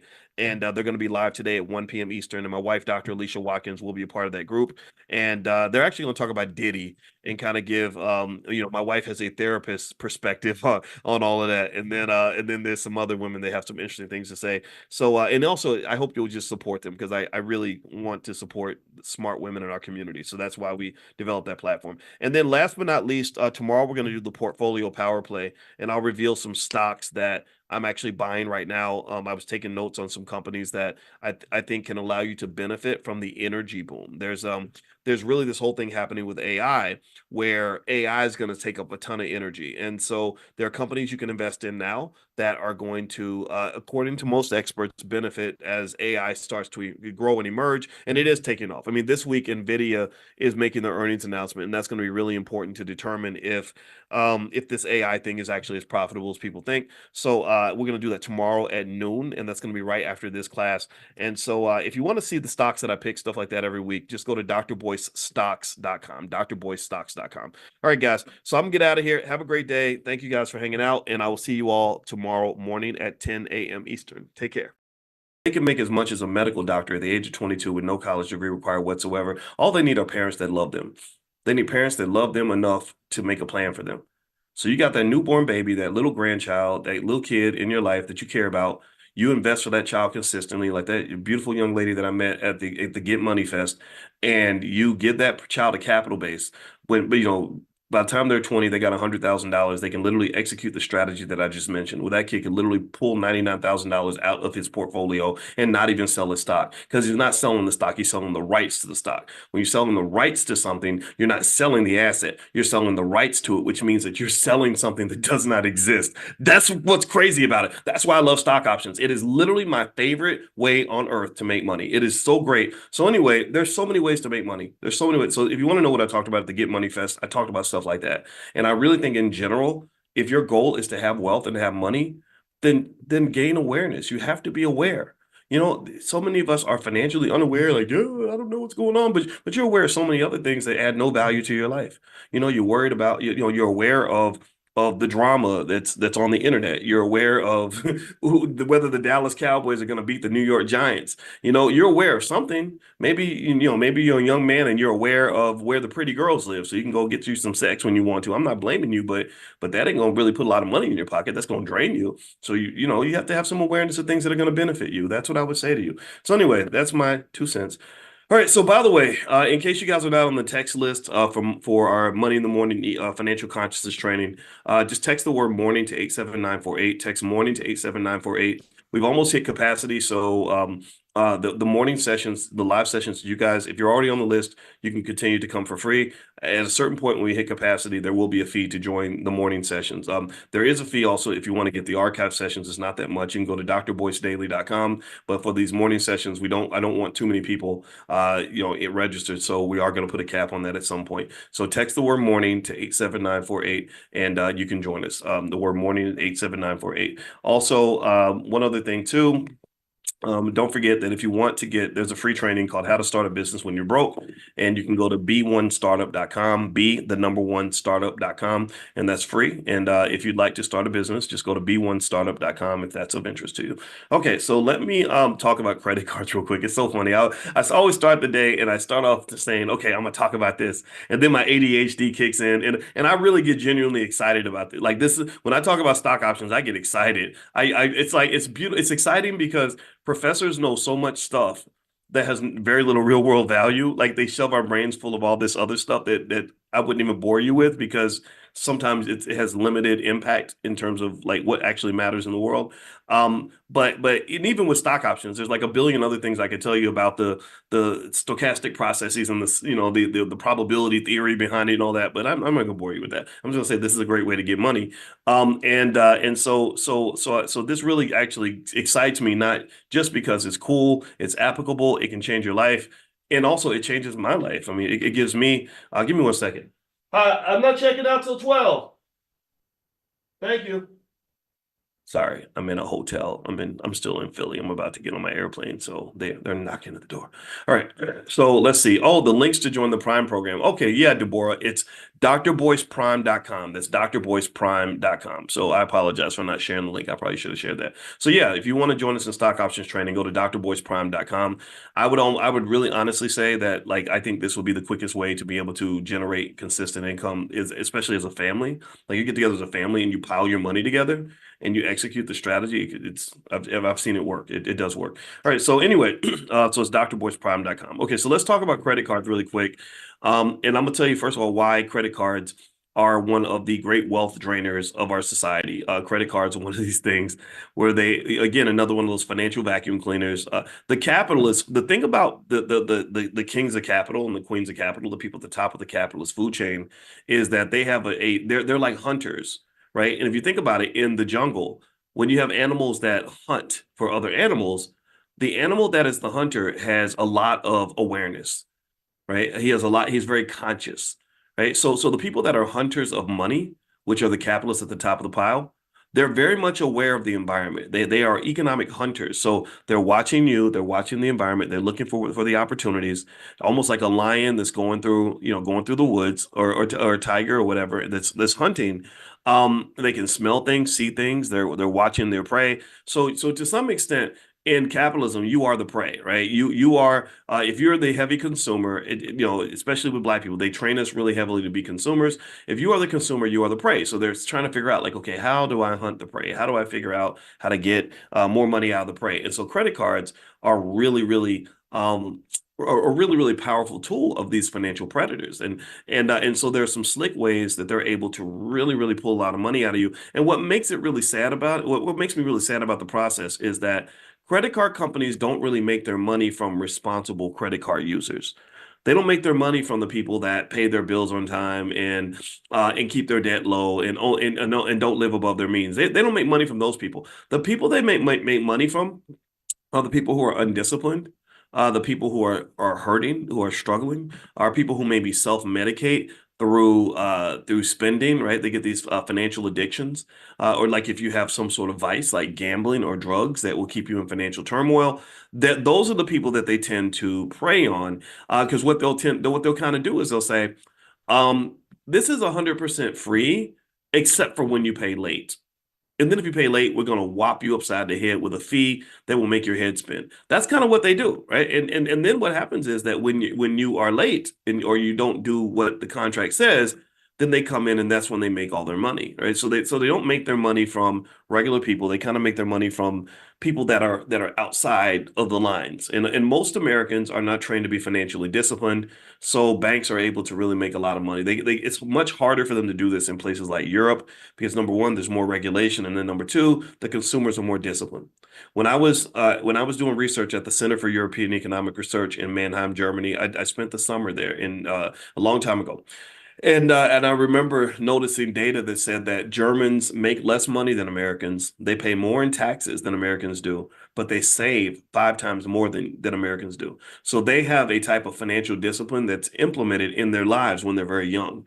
If you travel to other countries, one thing you'll find is that they educate people much better. They prepare them so much better financially. They really get them ready to make good, smart decisions because they actually make laws that are to the benefit of the population. In America, you don't have that. And the culprit is money. Money is what drives all this. So politicians get paid to serve corporations by making laws that don't benefit the people. They benefit the people that are paying their bills, the people that are helping them get elected. And so, for example, that's why I would argue that that's why they're sending $100 billion over to Ukraine and Israel, even though the American people never asked for this. There's not a single American I know who said, yeah, and all the problems that we have in America, we want you to send $100 billion over to this other country that has rich people already. They got rich people around the world. They can fund these wars, but for some reason we have to fund it too. So let's make sure that we ignore the failing infrastructure in America that requires billions in spending. Let's say we ignore the 35 trillion in debt that we got on our books. Let's say we ignore the fact that we owe African Americans $14.3 trillion for reparations, and we're going to just send the money to another country.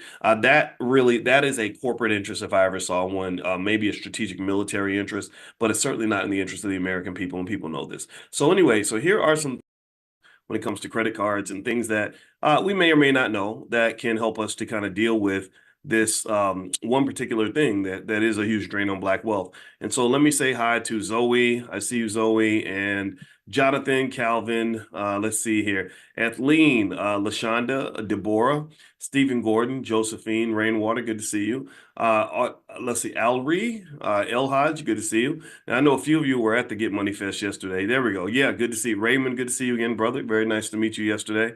And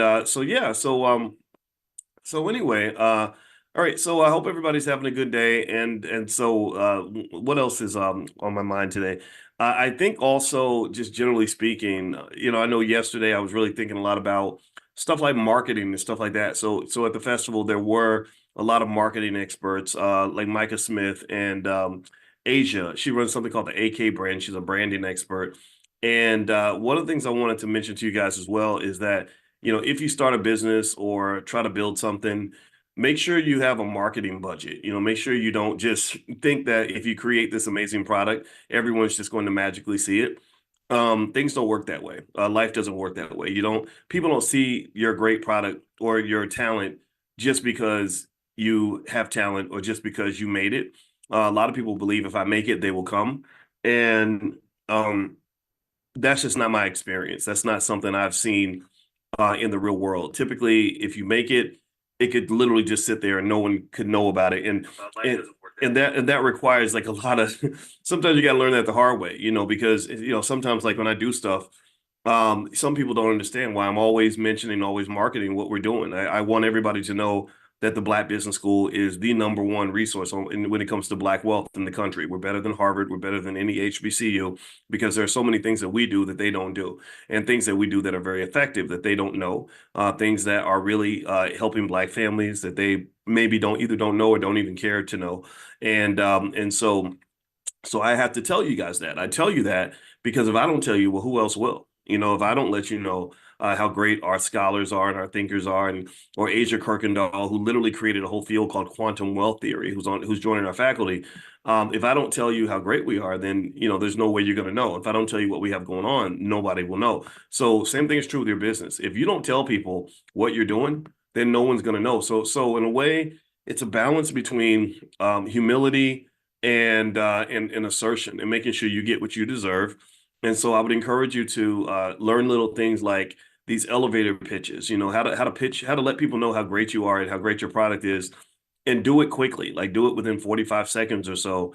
My name is blank. This is what I do. This is who I help, etc. Right? I help blah blah blah do blah blah blah by blah blah blah. Right? And then that will stimulate people to want to know more about what you're doing. And if you want to know my position on entrepreneurship and business and all that, I believe every Black person should own a business. Not a full business. That doesn't mean every Black person should be an entrepreneur. I'm not saying every person should run a business. I'm saying everybody should own a piece of a business. So remember, being a business owner does not make you an entrepreneur. That does not mean that you're getting up every morning and opening up the shop and and paying employees and doing all the entrepreneurial stuff. You can be an owner without actually doing any work. And that's, to me, that's one of those things, one of those aspects of economic awareness that a lot of us aren't raised to know. And I as I was just sort of at the Get Money Fest yesterday, reflecting on ways I could help the people that were in attendance. And I was very nice to meet you, shake your hands, hear your dreams, hear your successes. I met some of you that have literally started businesses, have $1 million in your portfolio now, and things like that. And I'm really happy that I could play a part in that. Yeah, I really thought about just how many things that are out here that we never know about, that we're never exposed to, because nobody ever tells us these things, right? And so to some extent, I mean, you really can't blame the rich for not telling you how to be rich. Like, rich people, they're the chiefs. The workers are the Indians, and everybody can't be a chief. Everybody can't be the leader. Everybody can't be the boss. Everybody can't be the owner. Somebody has to go do the work. And so one of the reasons that economic awareness and financial consciousness is so important is that if you're not economically aware, like if you're just not aware of the many options that are available to you, if you're not aware of what you can choose to do with your life, if you're not aware of how you can climb the ladder and climb it safely and ethically, then somebody who's more economically conscious than you, who's more economically aware, who understands all the different ways to make money, they're going to basically, sorry, I have something in my mouth. I apologize. They're going to basically exploit you. Ignorance gets exploited. And that's something I wish it wasn't true, but it is. I'd be lying to you if I said that it wasn't. Ignorance gets exploited. There, when people when people know what's going on, and it's almost like a 40-year-old man, a 40-year-old man dating a teenage girl. He's going to be able to take advantage of her lack of experience, her lack of knowledge, stuff like that. So don't put yourself in that position. Knowledge really is truly power. And for some reason, I don't know what happened. I don't know who convinced us that being ignorant was a good thing, and I hate that. I hate it when we know that the knowledge is in a book. We know that the information's out there. We know that there are people who can show us things and explain things and teach us things, and yet we still are just not interested in hearing these things, right? So the best thing we were able to do with the Get Money Fest is that we did offer free tickets to people that wanted to attend. And the people that were there, every one of them will tell you that the value was amazing. We had one guy there who his nickname was Doobie, and he actually had, his drink is called Pure Fuel, and it's the official drink of the Philadelphia 76ers. And so this guy was able to tell really amazing stories about how he was able to figure that out, how he was able to make the sports drink and make millions of dollars doing it. And there were, we had Forex traders, we have marketing analysts and marketing experts and people that could show you how to build sales funnels, how to start businesses, and how to invest, how to raise money, stuff like that. So it's not as if the information is being hidden from us. We used to always, people always love to talk about like, oh, they're keeping this from us. They're keeping us from us. Nobody's really keeping knowledge from you. Nobody's keeping it from you. What I believe does happen though is that the world is distracting you from it, right? I think that there are so many people that can tell you every single thing there is to know about the beef between Drake and Kendrick Lamar, but can't tell you how to pay their own rent next month. Or they can tell you everything there is to know about the Cat Williams interview on Club Shay Shay, but they can't tell you how they can find a way to quit their own job. Or they can tell you all the gossip that might be on the gossip platforms, but they don't really know how to pay child support, right? And so to me, this is where economic awareness is really important, and why I encourage you. I met a young lady there who was 19 years old who told me that she'd been listening to me for about maybe 2 or 3 years. She was there with her parents, which I really love. I love to see parents and children doing this together because wealth is a family construct. Wealth is a family agenda. Wealth should be a family mission. And so her daddy was there, her mama was there, and the daughter was there. And the apple doesn't fall far from the tree. And she was explaining to me how she started doing the $5 a day plan 2 or 3 years ago, and now she has $1,500 in cash. And she was talking about other things she wanted to do, ways she wanted to level up. And so I was like, well, do you come to Money in the Morning? Do you come to our financial consciousness training? And she said yes. So I was really proud of her, because here's the thing. I don't really understand why more young people don't embrace economics earlier. I don't know what it takes to explain to them how important money is going to be in your life.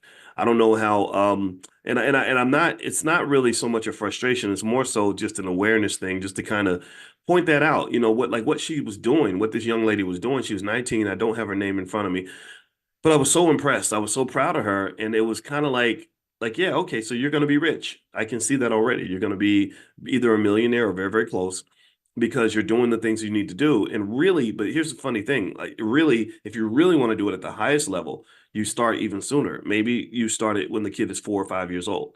And there are ways to do that. And so I just kind of think it's not a hard problem to solve, right? The black wealth problem is not hard. It's not this unsolvable dilemma that we can't. The black wealth problem is not hard to solve. The black education problem is not hard to solve.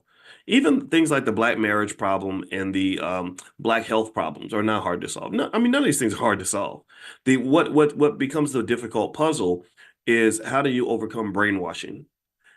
How do you change culture? If everybody's been convinced to do things the wrong way, and people aren't incentivized or motivated to consider modifying behavior on a daily basis, if the pain's not deep enough, if we're just sitting there, it like the frog. Anybody heard the story about the frog, where they say that if you drop a frog in hot boiling water, he'll jump right out because it's too hot. But if you put him in cold water and then slowly turn the water up to the point of boiling, the frog would literally sit in the boiling water until he dies.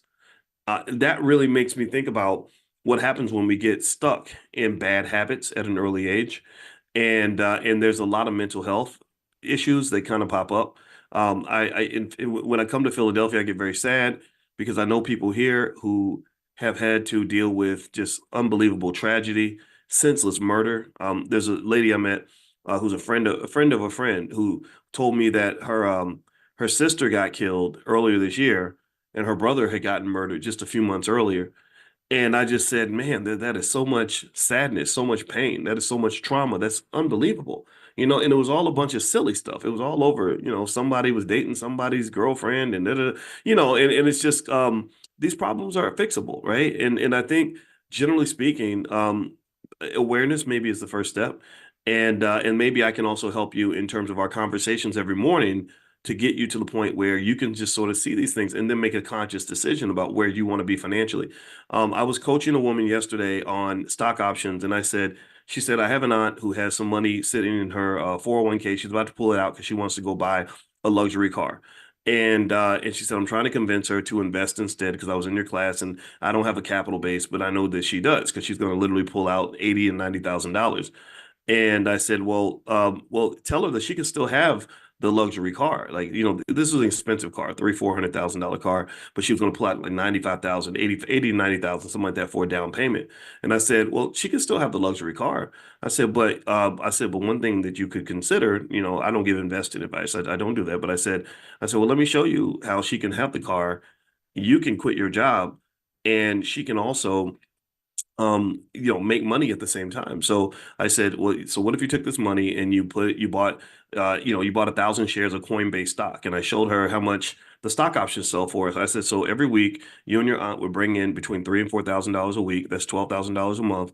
Her payment on her luxury car might be, let's say it's $2,000, which is a high car payment, but I'm not against high car payments. I'm really not. I'm not a person who's going to say that car payment's too high, or that's too. I don't believe that I should ever tell you that you're having too much fun in your life, or that you're enjoying luxury too much, or that you're too comfortable. I'll never say that. I'll just say, just handle your business, and then you can make yourself comfortable.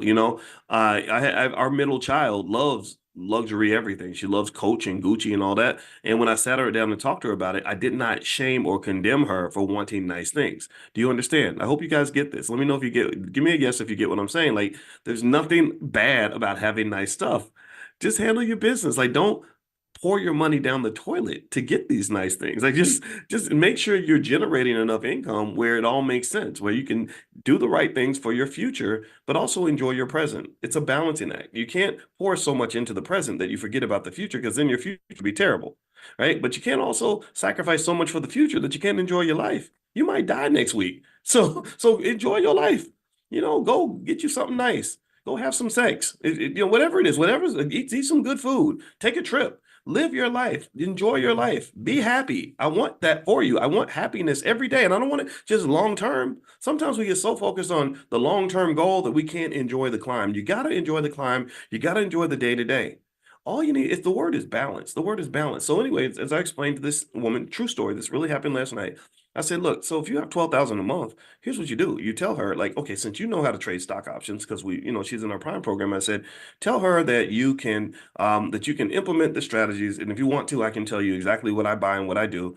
And so you make that 12,000 a month, tell her to maybe give you 30, 40%, whatever agreement you want to make. And then you're making $4,000 or $5,000 extra per month. Then she's got 6,000 per month so she could take 2,000 of those dollars, put it toward that Bentley or Benz or whatever the hell she wants, and then she'll have another 3,000 or 4,000 per month in income coming in. But if she just pulls out that capital base and just takes that money and plops it down on the car, that money is going to disappear. That money is going to be gone, gone, gone, gone, gone. It's like she's taking a big pile of cash and flushing it down the toilet, and there's no long-term economic value there. There's no capital base. I said, look, if you have a capital base, you can do so many things that are absolutely amazing with your life. A person with a capital base has much more power than a person with a college degree.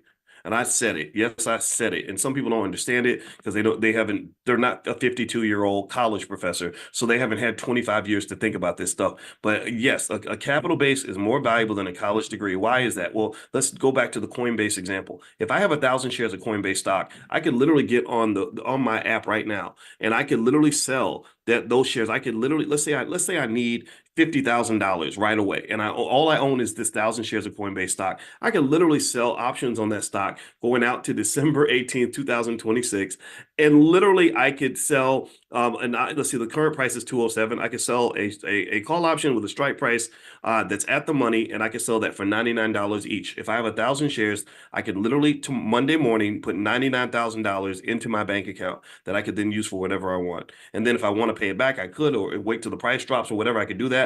But literally, when you have a capital base, it doesn't just give you income; it gives you your own little bank. It gives you your own little bank. And I think that should be the goal. I don't think bachelor's degrees and master's degrees and good jobs should be the goal anymore. It's time for us to grow up. AI is here. We live in the future now. We're not living in 1975. We're not living in 1982. The things that meant a lot to the boomers, the things that our parents told us to chase, these affirmative action jobs that they can take away from you at the drop of a hat, that's not the goal anymore. That's not the objective. Universities, I love universities. College campuses are fun. I taught at many schools, Ohio State University, Syracuse, y'all know the background. I love these campuses, but they cost too much. And when I saw a stat that said that 60% of all Black wealth goes to servicing student loans, I said, man, this is a hustle. They're draining money out of they're literally dipping a big vacuum cleaner into our bank accounts, into our wealth, our limited Black wealth, and literally sucking it out by the billions. I'm not saying that the degrees can't be helpful. I'm not saying that there aren't great jobs out there. I'm not saying that there aren't things that you can get that can benefit you. I'm just saying that's not the best way to make money. It's just not. If I want a kid to make money, I'm going to give them a capital base and show them how to manage it, show them how to protect and preserve their assets. They can make as much as a medical doctor at the age of 22 with no college degree required whatsoever. All they need are parents that love them. They need parents that love them enough to make a plan for them. So you got that newborn baby, that little grandchild, that little kid in your life that you care about. You invest for that child consistently, like that beautiful young lady that I met at the Get Money Fest, and you give that child a capital base. by the time they're 20, they got $100,000. They can literally execute the strategy that I just mentioned, where that kid could literally pull $99,000 out of his portfolio and not even sell his stock, because he's not selling the stock, he's selling the rights to the stock. When you're selling the rights to something, you're not selling the asset, you're selling the rights to it, which means that you're selling something that does not exist. That's what's crazy about it. That's why I love stock options. It is literally my favorite way on earth to make money. It is so great. So anyway, there's so many ways to make money. There's so many ways. So if you want to know what I talked about at the Get Money Fest, I talked about stuff like that. And I really think in general, if your goal is to have wealth and to have money, then gain awareness. You have to be aware. You know, so many of us are financially unaware, like, yeah, I don't know what's going on, but you're aware of so many other things that add no value to your life. You know, you're worried about, you know, you're aware of the drama that's on the internet. You're aware of whether the Dallas Cowboys are going to beat the New York Giants. You know, you're aware of something. Maybe, you know, maybe you're a young man and you're aware of where the pretty girls live, so you can go get you some sex when you want to. I'm not blaming you, but that ain't going to really put a lot of money in your pocket. That's going to drain you. So you know, you have to have some awareness of things that are going to benefit you. That's what I would say to you. So anyway, that's my 2 cents. All right. So by the way, in case you guys are not on the text list for our Money in the Morning financial consciousness training, just text the word morning to 87948. Text morning to 87948. We've almost hit capacity. So the morning sessions, the live sessions, you guys, if you're already on the list, you can continue to come for free. At a certain point when we hit capacity, there will be a fee to join the morning sessions. There is a fee also if you want to get the archive sessions. It's not that much. You can go to drboycedaily.com. But for these morning sessions, I don't want too many people you know, it registered. So we are going to put a cap on that at some point. So text the word morning to 87948 and you can join us. The word morning at 87948. Also, one other thing too. Don't forget that if you want to there's a free training called How to Start a Business When You're Broke, and you can go to b1startup.com, the number one startup.com, and that's free. And if you'd like to start a business, just go to b1startup.com if that's of interest to you. Okay, so let me talk about credit cards real quick. It's so funny. I always start the day and I start off saying, okay, I'm gonna talk about this, and then my ADHD kicks in, and I really get genuinely excited about it. Like this is when I talk about stock options, I get excited. It's like it's beautiful. It's exciting because professors know so much stuff that has very little real world value. Like they shove our brains full of all this other stuff that I wouldn't even bore you with, because sometimes it has limited impact in terms of like what actually matters in the world.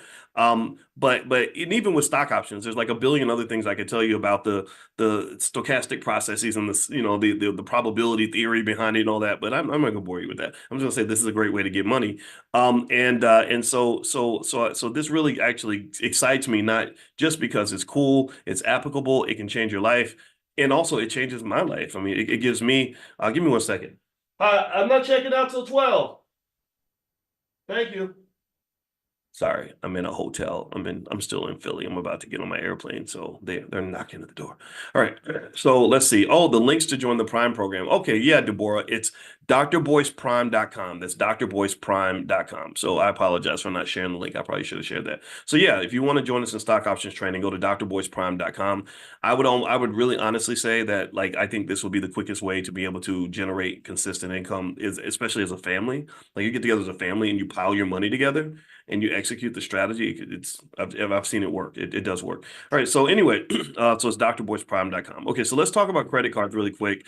And I'm gonna tell you first of all why credit cards are one of the great wealth drainers of our society. Credit cards are one of these things where again, another one of those financial vacuum cleaners. The capitalists, the thing about the kings of capital and the queens of capital, the people at the top of the capitalist food chain, is that they have they're like hunters, right? And if you think about it, in the jungle, when you have animals that hunt for other animals, the animal that is the hunter has a lot of awareness, right? He's very conscious, right? So the people that are hunters of money, which are the capitalists at the top of the pile, they're very much aware of the environment. They are economic hunters. So they're watching you, they're watching the environment, they're looking for the opportunities, almost like a lion that's going through the woods, or a tiger or whatever that's hunting. They can smell things, see things, they're watching their prey. So to some extent, in capitalism, you are the prey, right? You are if you're the heavy consumer, especially with Black people, they train us really heavily to be consumers. If you are the consumer, you are the prey. So they're trying to figure out, like, okay, how do I hunt the prey? How do I figure out how to get more money out of the prey? And so credit cards are really, really a really, really powerful tool of these financial predators. And so there are some slick ways that they're able to really, really pull a lot of money out of you. And what makes it really sad about it, what makes me really sad about the process is that credit card companies don't really make their money from responsible credit card users. They don't make their money from the people that pay their bills on time and keep their debt low and don't live above their means. They don't make money from those people. The people they make money from are the people who are undisciplined, the people who are hurting, who are struggling, are people who maybe self-medicate through spending, right? They get these financial addictions, or like if you have some sort of vice like gambling or drugs that will keep you in financial turmoil. That those are the people that they tend to prey on, because what they'll kind of do is they'll say, this is 100% free, except for when you pay late. And then if you pay late, we're going to whop you upside the head with a fee that will make your head spin. That's kind of what they do, right? And then what happens is that when you are late or you don't do what the contract says, then they come in and that's when they make all their money, right? So they don't make their money from regular people. They kind of make their money from people that are outside of the lines. And most Americans are not trained to be financially disciplined, so banks are able to really make a lot of money. It's much harder for them to do this in places like Europe because number one, there's more regulation, and then number two, the consumers are more disciplined. When I was doing research at the Center for European Economic Research in Mannheim, Germany, I spent the summer there in a long time ago. And I remember noticing data that said that Germans make less money than Americans. They pay more in taxes than Americans do, but they save 5 times more than Americans do. So they have a type of financial discipline that's implemented in their lives when they're very young. If you travel to other countries, one thing you'll find is that they educate people much better. They prepare them so much better financially. They really get them ready to make good, smart decisions because they actually make laws that are to the benefit of the population. In America, you don't have that. And the culprit is money. Money is what drives all this. So politicians get paid to serve corporations by making laws that don't benefit the people. They benefit the people that are paying their bills, the people that are helping them get elected. And so, for example, that's why I would argue that that's why they're sending $100 billion over to Ukraine and Israel, even though the American people never asked for this. There's not a single American I know who said, yeah, and all the problems that we have in America, we want you to send $100 billion over to this other country that has rich people already. They got rich people around the world. They can fund these wars, but for some reason we have to fund it too. So let's make sure that we ignore the failing infrastructure in America that requires billions in spending. Let's say we ignore the 35 trillion in debt that we got on our books. Let's say we ignore the fact that we owe African Americans $14.3 trillion for reparations, and we're going to just send the money to another country.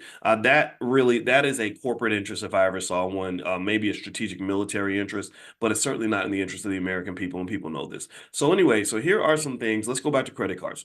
I'm gonna give you 5 ways that credit card companies really take advantage of people. The first is just very simple: interest rates. Credit card companies tend to have very high interest rates. So if you leave a balance and you pull it over month by month, and maybe because you're focused on having a good credit score, so you carry a balance. Well, a lot of people would argue that the benefit of a better credit score is heavily outweighed by the fact that you have so much interest and they're sucking money out of your bank account. So when people say, how much should I invest in the stock market before I pay down my credit cards? I would say actually, and Warren Buffett would say this too, that really you want to pay down your credit cards a lot before you even start investing, because in the stock market, you may make 2% one year, you may make 12%, you may make negative 10%.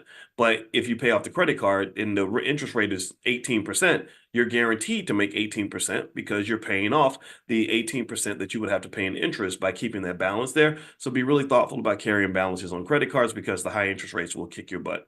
Number two, hidden fees and charges. Credit card companies tend to have a lot of fees like late payment fees, over the limit fees, annual fees, stuff like that. So the fees are pretty much the way they sneak in there and really get you. Now they're trying to pass laws to limit the fees. I'd be curious to see what that looks like. I don't think they're going to be very successful because the banking lobby is very, very strong. And what's ironic is I think I saw where President Biden was working to limit bank fees to a certain price. And I really thought about it. I said, that's so interesting. I wonder how he's going to do that, given that he's one of the architects actually of many of these very high fees that exist. He's actually a lot. If you look up the history, you can go read up on this. But in the 1990s or so, Biden was he was from Delaware. He was a senator from Delaware.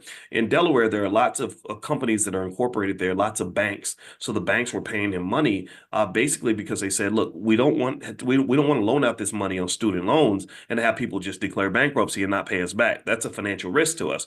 So effectively, what they did was he received a lot of support, and so he helped to pass a law that basically said if you don't pay if you go bankrupt, you cannot discharge your student loans. Now I want you to ask yourself just logically, what person would what person would want this? What person has asked for what person has asked someone to or ask the government to make a law that says they can't discharge their student loans?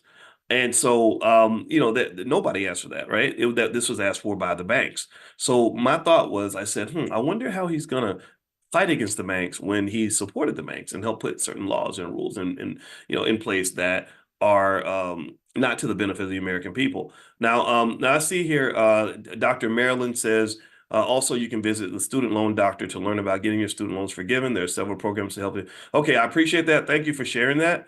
And I put that and that's okay. But please be careful about soliciting and selling extensively in the chat or pulling people into MLMs or anything that you might have going on because I'd rather have people talk. I'd rather have us talk about the content and not get into stuff like that. If you want to work with us to promote something, we can talk about that. We have to be really careful about what gets promoted on the platform because we had a debacle with the Tulsa Real Estate Fund where because I had Jay on my platform, people thought that somehow we were endorsing that the fund, and the fund did not do well. So anyway, okay. So thank you for sharing that. I appreciate that. But just let's make sure we draw that line. So keep your comments short and let's try not to get into anything that appears to possibly look like solicitation because that's something our team doesn't really that makes it a little bit harder on the platform. So just, all right. So anyway, let me move back here. So thank you for understanding that. All right. So let's see the next reason or next way credit card companies can drain wealth from people is they have a lot of these teaser rates and introductory offers. So a lot of credit card companies will give low interest rates in the beginning, or they'll say, no interest for a certain amount of time. And what a lot of folks don't look into so much is what happens after that time period is done. And so effectively, what they're good at is they know they're going to get their money at some point. And it doesn't mean that when they make money, it's always unethical. But effectively, if you aren't aware, again, this is financial awareness, right? Financial consciousness. If you're not financially conscious and aware of what that looks like on the back end, then it can come as a big surprise. That's where a lot of these payday lending companies end up just really harming poor people. It's not because payday lending is inherently a terrible thing. There are people that want to pass laws to get rid of payday lenders, and I don't know how I feel about that because I say, well, if the people know what it is, if they know what they're doing, if they know, if they know what the deal is, who's to stop, an adult that says, hey, look, I know I'm going to pay an insane amount of interest, but I just need money right now. I don't think it's necessarily the government's job to tell someone they can't do that.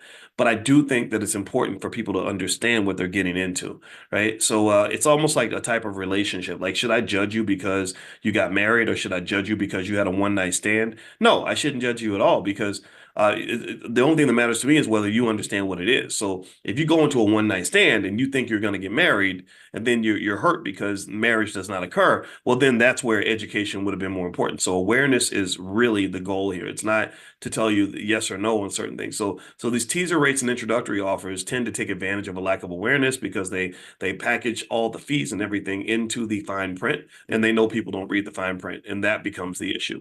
Now, let's see. Next one before I move on, someone's asking, how can we sponsor a podcast? We allow very limited sponsorship for certain just we just don't do a lot of that as much anymore, but there are some limited spots. So if you want to email support@theblackbusinessschool.com, they can help you. So that's support@theblackbusinessschool.com. In fact, they can help you with really anything.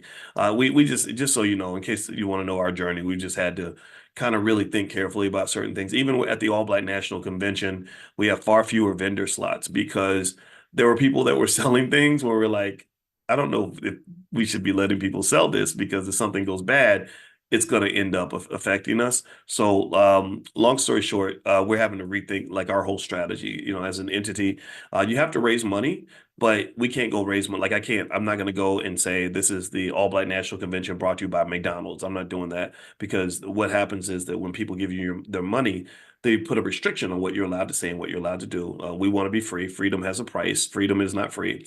Also, we're not interested in taking money from the government, because then you've got all these other trappings that come with that, limitations. So we just raise our money and we get it done, and we've been able to do this for a very long time. So thank you all for being a part of what we're doing, because it's helping us to employ people, and to really get things done and really change the culture. Like, that's what I'm really excited about, is that in the Black Business School, I know where the culture changed.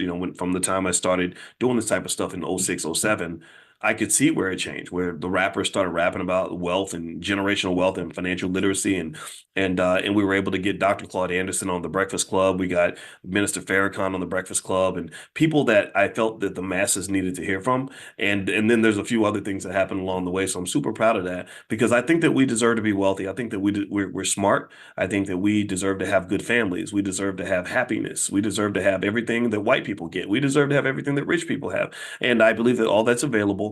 And so my thought is that, as kind of a wealth guy, a wealth expert, whatever I am, that maybe there are some ways I can help you kind of map your pattern out, and just sort of draw that map for you and help your awareness. So you kind of just know that these things are out there for you, but you really have to be able to meditate on what's required to break these generational curses. Deal with the barriers, deal with the trauma, the things that are blocking us from getting things done. A lot of us have family members that we could be doing great things with, but because of some trauma, we're not able to communicate or work together or whatever. And I just encourage you to think about all these things. All right. So anyway, let me go to number 4. Sorry. Then number 4 is what they call the minimum payment trap.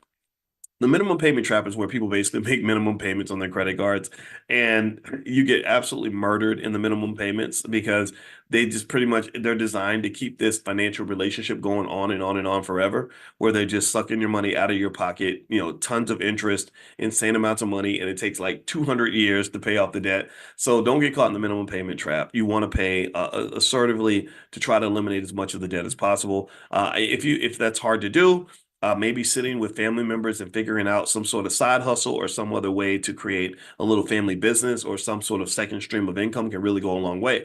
And so just going back to the whole example with stock options, what's cool about that is that if you get together as a family, pull together your little capital base, instead of starting a regular business, which I used to believe, I used to be really into that. Like, okay, let's get together, pull our money together, start a Black-owned business.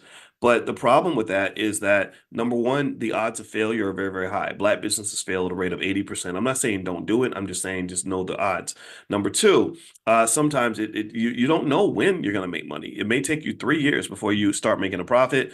That's, for some people, that's hard to do. Number three, the businesses are not liquid. You can't, if I pour $80,000 of my life savings into my candle business or the business where I'm selling shoes or whatever I'm doing, it's very hard for me to sell that business. Even if I go into something like real estate, if I go and I say, well, I'm gonna buy a multifamily property and I'm gonna spend $400,000 and I'm gonna make monthly cash flow of $8,000 and I'm gonna have expenses of $3,000, so we're gonna make $5,000 a month or whatever. That's just math, right? I don't know if it's hard. I don't know how hard it is though to make $8,000 a month on a $400,000 investment. That's kind of tough to do, but whatever.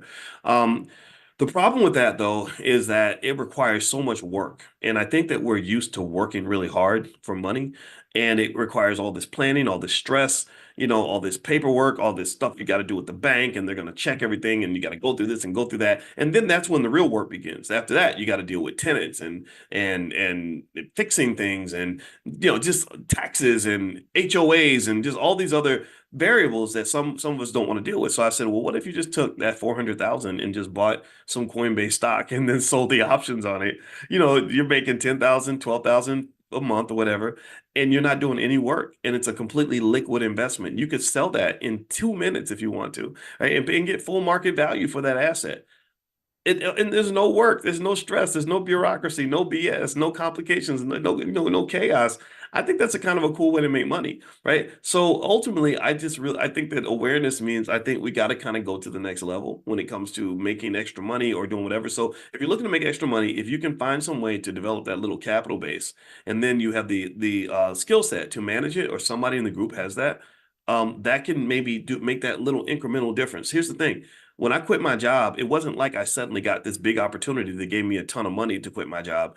I just made a little bit of money here, a little bit of money there, right? And I found that like having that extra 500 per month or the extra 1,000 a month was huge, because then I had $1,000 a month I could just save or just invest without it disrupting the rest of my budget. So the best way to budget your finances is not to keep cutting everything, because cutting stuff is just not fun. Again, it minimizes your quality of life, because eventually you keep cutting, eventually you're not cutting fat anymore, you're cutting muscle. You're cutting out the things you really enjoy. And I think you have a right to enjoy things. I think you have a right to be happy. You have a right. When I talk about abundance, I'm not even just talking about financial abundance.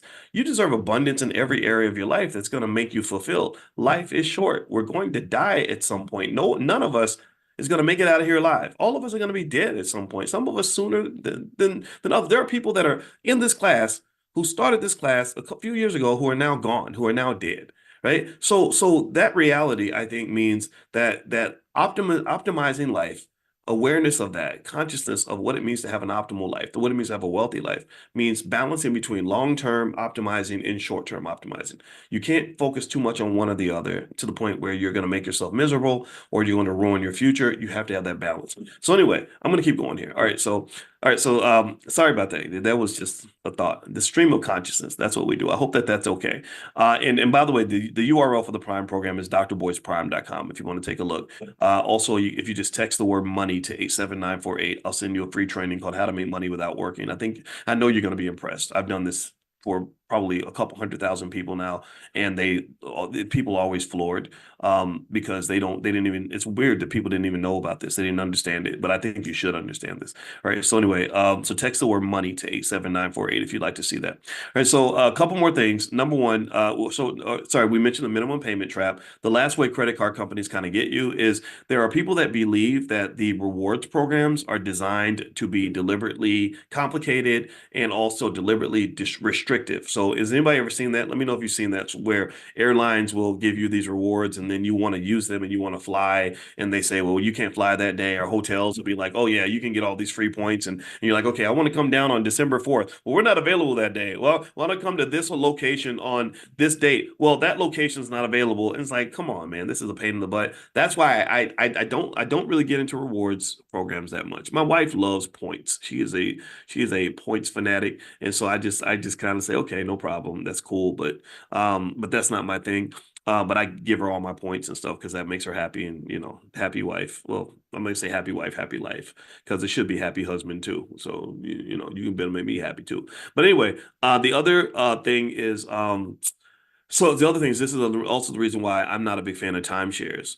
I don't like timeshares that are restrictive, because you put out all this money. So think about it. You're giving a guaranteed cash flow to someone that's not giving you a guaranteed outcome for your money. I want guarantees. I want to know happy spouse, happy house. Thank you very much, Calvin. That's right. That's right. You make me happy. Men, we deserve to be happy too, ladies. So don't y'all be thinking that our job is just to make you happy. You make us happy too, right? In fact, the people that have an easy time getting married are the people that think about other people's happiness before their own. But then you deserve to be happy too. So again, balance. You got to make sure they're making you just as happy as you're making them. So it's got to be reciprocal. So anyway, so timeshares, I think they're just not a fun investment to me, because you put out all this money and you're putting out money on a consistent basis, because they're trying to have consistent cash flow, but you're not getting anything consistent. You try to book and they're like, oh, it's not available. You can't get it on this date. Well, it's like, well, why am I giving you my money on a regular basis? So why can't I just save my money, invest my money, and then I can use travel booking platforms, Orbitz or Expedia, and just find the best price. That's what I do. That's what I do with plane tickets. That's what I do with hotels. I just look for the best price. And actually, speaking of that, what's really interesting, I don't even know if this has anything to do with our awareness class today, but I had a crazy experience with Airbnb. I got an Airbnb. This is the second time this has happened in my last two trips. And I got this Airbnb in Philly.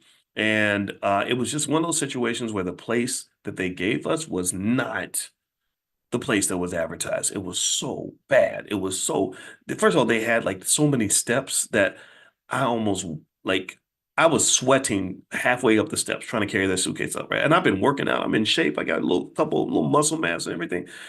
Whew, it was a hell of a workout. And then I got there and there were stains on the couches and just ugly furniture. I should put I think I'm gonna put some of the pictures up on my Twitter. My Twitter is Dr. Boy, Dr. Boyce Watkins one, the number one. And I'll put them up there so you guys can look at them. But anyway, I reached out to Airbnb and first I reached out to the renter or the host, and the host is like, "Oh, this is all in the contract and blah blah blah blah." And I'm like, "No, you had all this freaking fine print, and I assumed that your place looked like the pictures. You did not show a picture of those 10,000 steps I had to climb to get to the unit. And then also you didn't show pictures of they had this thing they called it the media room where they made it look like it was this nice comfortable room where you can go watch movies. It was disgusting. It was so bad. I was like, okay, I'm not right. So long story short, Airbnb offers me like I think on the $1,800 I paid, they offered me $50 as a refund. And I said, great. You can offer me $50. And so what I'm going to do is I'm going to go to my 1.3 million followers on YouTube and my 200,000 followers on Twitter. And I only have 120,000 followers on Instagram because I had 600,000 and they took that down. So you're kind of lucky. So I'm going to tell them all about my experience and I'm going to be completely honest. So then they circle back and they offer me $300. And I was like, okay, that's not enough. I said, but really, I don't care as much about the money as much as I care about making sure that I can do a review on this company because they're lying. They like, why would you allow this company to even be on your platform when they're just lying to people like this? And then I realized, and this is maybe something that can help you, is my friend said, well, why don't you just hit the credit card company? And I said, oh, that's right. I booked this on American Express. American Express is very consumer friendly. And that's why a lot of merchants don't like to don't like to accept American Express. So I was like, oh, I'll just call American Express and tell them what happened. I'll send them pictures and get my money back that way. And I also just told them, I said, you have a quality control issue because the last place I stayed in an Airbnb in Tulsa, Oklahoma, they had a mouse in the freaking kitchen. They didn't put that. They didn't advertise that in the description that you might be out looking for a sandwich in the middle of the night and run into Mickey and Minnie on their way to Disneyland. Like they didn't say that in the description. And so and I remember I was sitting there because I was working. I was sitting there literally. I think I was about to do this class. And so first thing that happened was the electricity went out, but it wasn't their fault. That was like a neighborhood thing. But then I literally saw the corner of my eye, a little mouse like scattering across the room. I guess he's going to get a sandwich or something, or maybe he wanted to join our financial consciousness training, right? Nothing wrong with being a financially literate mouse. Rodents gotta, they should be learning about money too. But still though, it was like, what the hell, man? So I left that place. So long story short, I think I'm not going to do Airbnb anymore. They have a quality control problem. And so maybe VRBO, I heard that they're better and stuff like that. But anyway, that's my experience. So anyway, I'm done talking about that. There was no point in that story. I just thought I would share it because it just made me mad. Or maybe the lesson is read the fine print because maybe I didn't read everything the way I was supposed to, but still they did not have a picture of those big old steps. If they had a picture of that, I wouldn't have picked that place. But anyway, guys, so I'm gonna get on out of here. But by the way, someone was asking what's the text number. If you text the word money to 87948, the number's 87. It's always 87948. I'll just give you different text words to go with it. So text the word money to 87948. And another thing that we're trying to do this in the Black Business School, and I hope you'll support this. We're trying to really, I just believe that in our world, in our community, I think that we should just listen to Black women more. I kind of just feel like sometimes there's like this weird energy where I don't like when people disrespect Black men because, when we show up properly, we deserve to be respected. And I think that there are plenty of women that respect us. And I know there are lots of men who respect Black women, but I really kind of feel like it's a little harder online for Black women. I think sometimes people can be nasty in their comments and all that. So we just made an effort to, we have a YouTube channel called Fly Nubian Queen. And so we created this show called Fly Nubian Money. And Fly Nubian Queen has about 500,000 subscribers. And we just said, okay, let's get some smart Black women, let them do their thing. So my wife is one of them. She's one of the Fly Nubian Money panelists, and Jade Arendelle and some really good people, Dr. Lene Javette and a few others.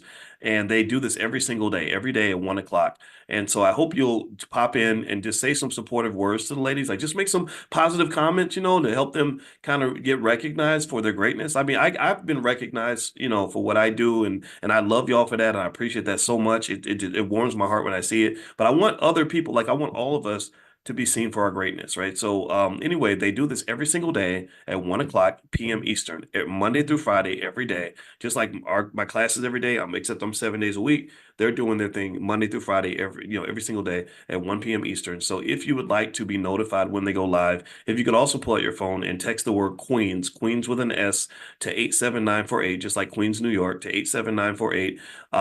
And then when you get that notification, if you could just click on the button, come in and just, listen to the ladies. You will learn a lot. They are smart. They have these amazing financial backgrounds, and I think these should be the teachers in our community. And we know that the Black woman is the first teacher, period, that we have. We know how much the Black woman has held things down for us, and that's why I have that loyalty. People make fun of me because I'm so loyal to that, but I am, because it's like, well, what more can you be loyal to than the person that's responsible for your existence, right? So Black women, gave us life, and fathers are great. I think fathers are really important. I think that there's a separate conversation that should be had about what great things Black men are doing. I think we get misrepresented so badly because they'll promote the ignorant rapper before they promote the hardworking, intelligent father and husband that really loves his family and is doing the right things. So there's a conversation to be had about men for sure, and that's one that I love having as well.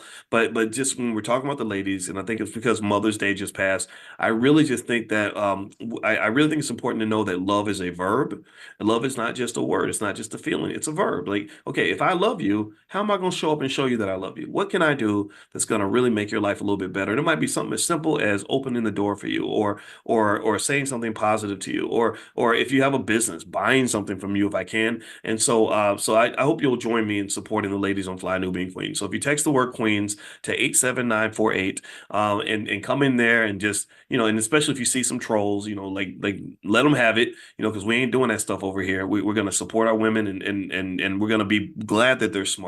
We're going to be glad that they're successful. There's no jealousy, no competition here. You should not be competing with Black women, guys. I just want you to, I'm sure most men understand that, but for those who are not sure, don't let those insecurities mess with you, because I think the dynamics between Black men and Black women are very different financially. I really do. I just think, you have women that are some of the most capable, most educated women on the planet, and you have to support that. Doesn't mean you always have to match it pound for pound, or go toe to toe. Sometimes she may have a little more education or make a little bit more money. And I think she also has some work to do, right, in terms of understanding what that means and not leading to him to feel emasculated because of that. But then also, sometimes we can self-emasculate. Like, I can be embarrassed. And I'm gonna tell you the truth. I'm gonna make a confession. Then I'm gonna be done. I'm doing a stream of consciousness. I hope I don't offend anybody with all this, but if I do, then I apologize. Just chalk it up to my ignorance. But I'm gonna tell you the honest to God truth.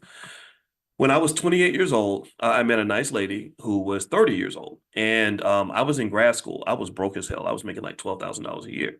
And I met this lady who really liked me, who was she was professional. Like, she had some good job, making good money. I don't know how much she made or whatever.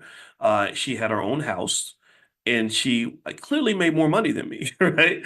And that made me feel a little weird. That made me feel almost kind of inadequate, almost like I was a kid trying to date an adult, you know. And the thing was, all this was on me. This was me putting this on myself. Right? I think that if I had just, shown up as myself and did my best and whatever, and I think maybe she saw my potential. I mean, I was about to make a lot of money. In 2 years, I was making over six figures myself, but I remember just kind of feeling strange and saying, and I was young, I was a kid, I was 28, and I remember just kind of saying, gosh, I've never dealt with this before. So I think sometimes that can also happen. Like, if you just never dealt with something, like, I've never been with a woman who's 6 feet tall, like that. I don't know what to do with that. That's new, right? So I really encourage you to kind of do that self-reflection so that you don't stand in your own way. And that's it. So, but I'm glad I married my wife. My wife is great, and she makes money too. So it's like, there's lots of educated Black women that are doing well. They're out here, and I congratulate all of you for being that. And I also encourage you to look past some of the immaturity that you might see in terms of how people react. But at the same time, I think we all have to do the work ourselves as well. So all that accountability really does start at home. It doesn't start with me pointing at that person or that person. It starts with me pointing at myself. So anyway, I hope this discussion was beneficial to you. We're going to be back tomorrow morning at 10 a.m. Eastern. So if you're not on the text list yet, make sure you text the word morning to 87948 so that I can send you a notification when we go live. I'll do that maybe about twice a week, something like that. And then on top of that, what else is new? If you want to get a free copy of that training I talked about called how to start a business when you're broke, just go to be1startup.com, be the number one startup.com, and you can feel free to have that. All right. Have a good day, everybody. God bless you. Thank you so much for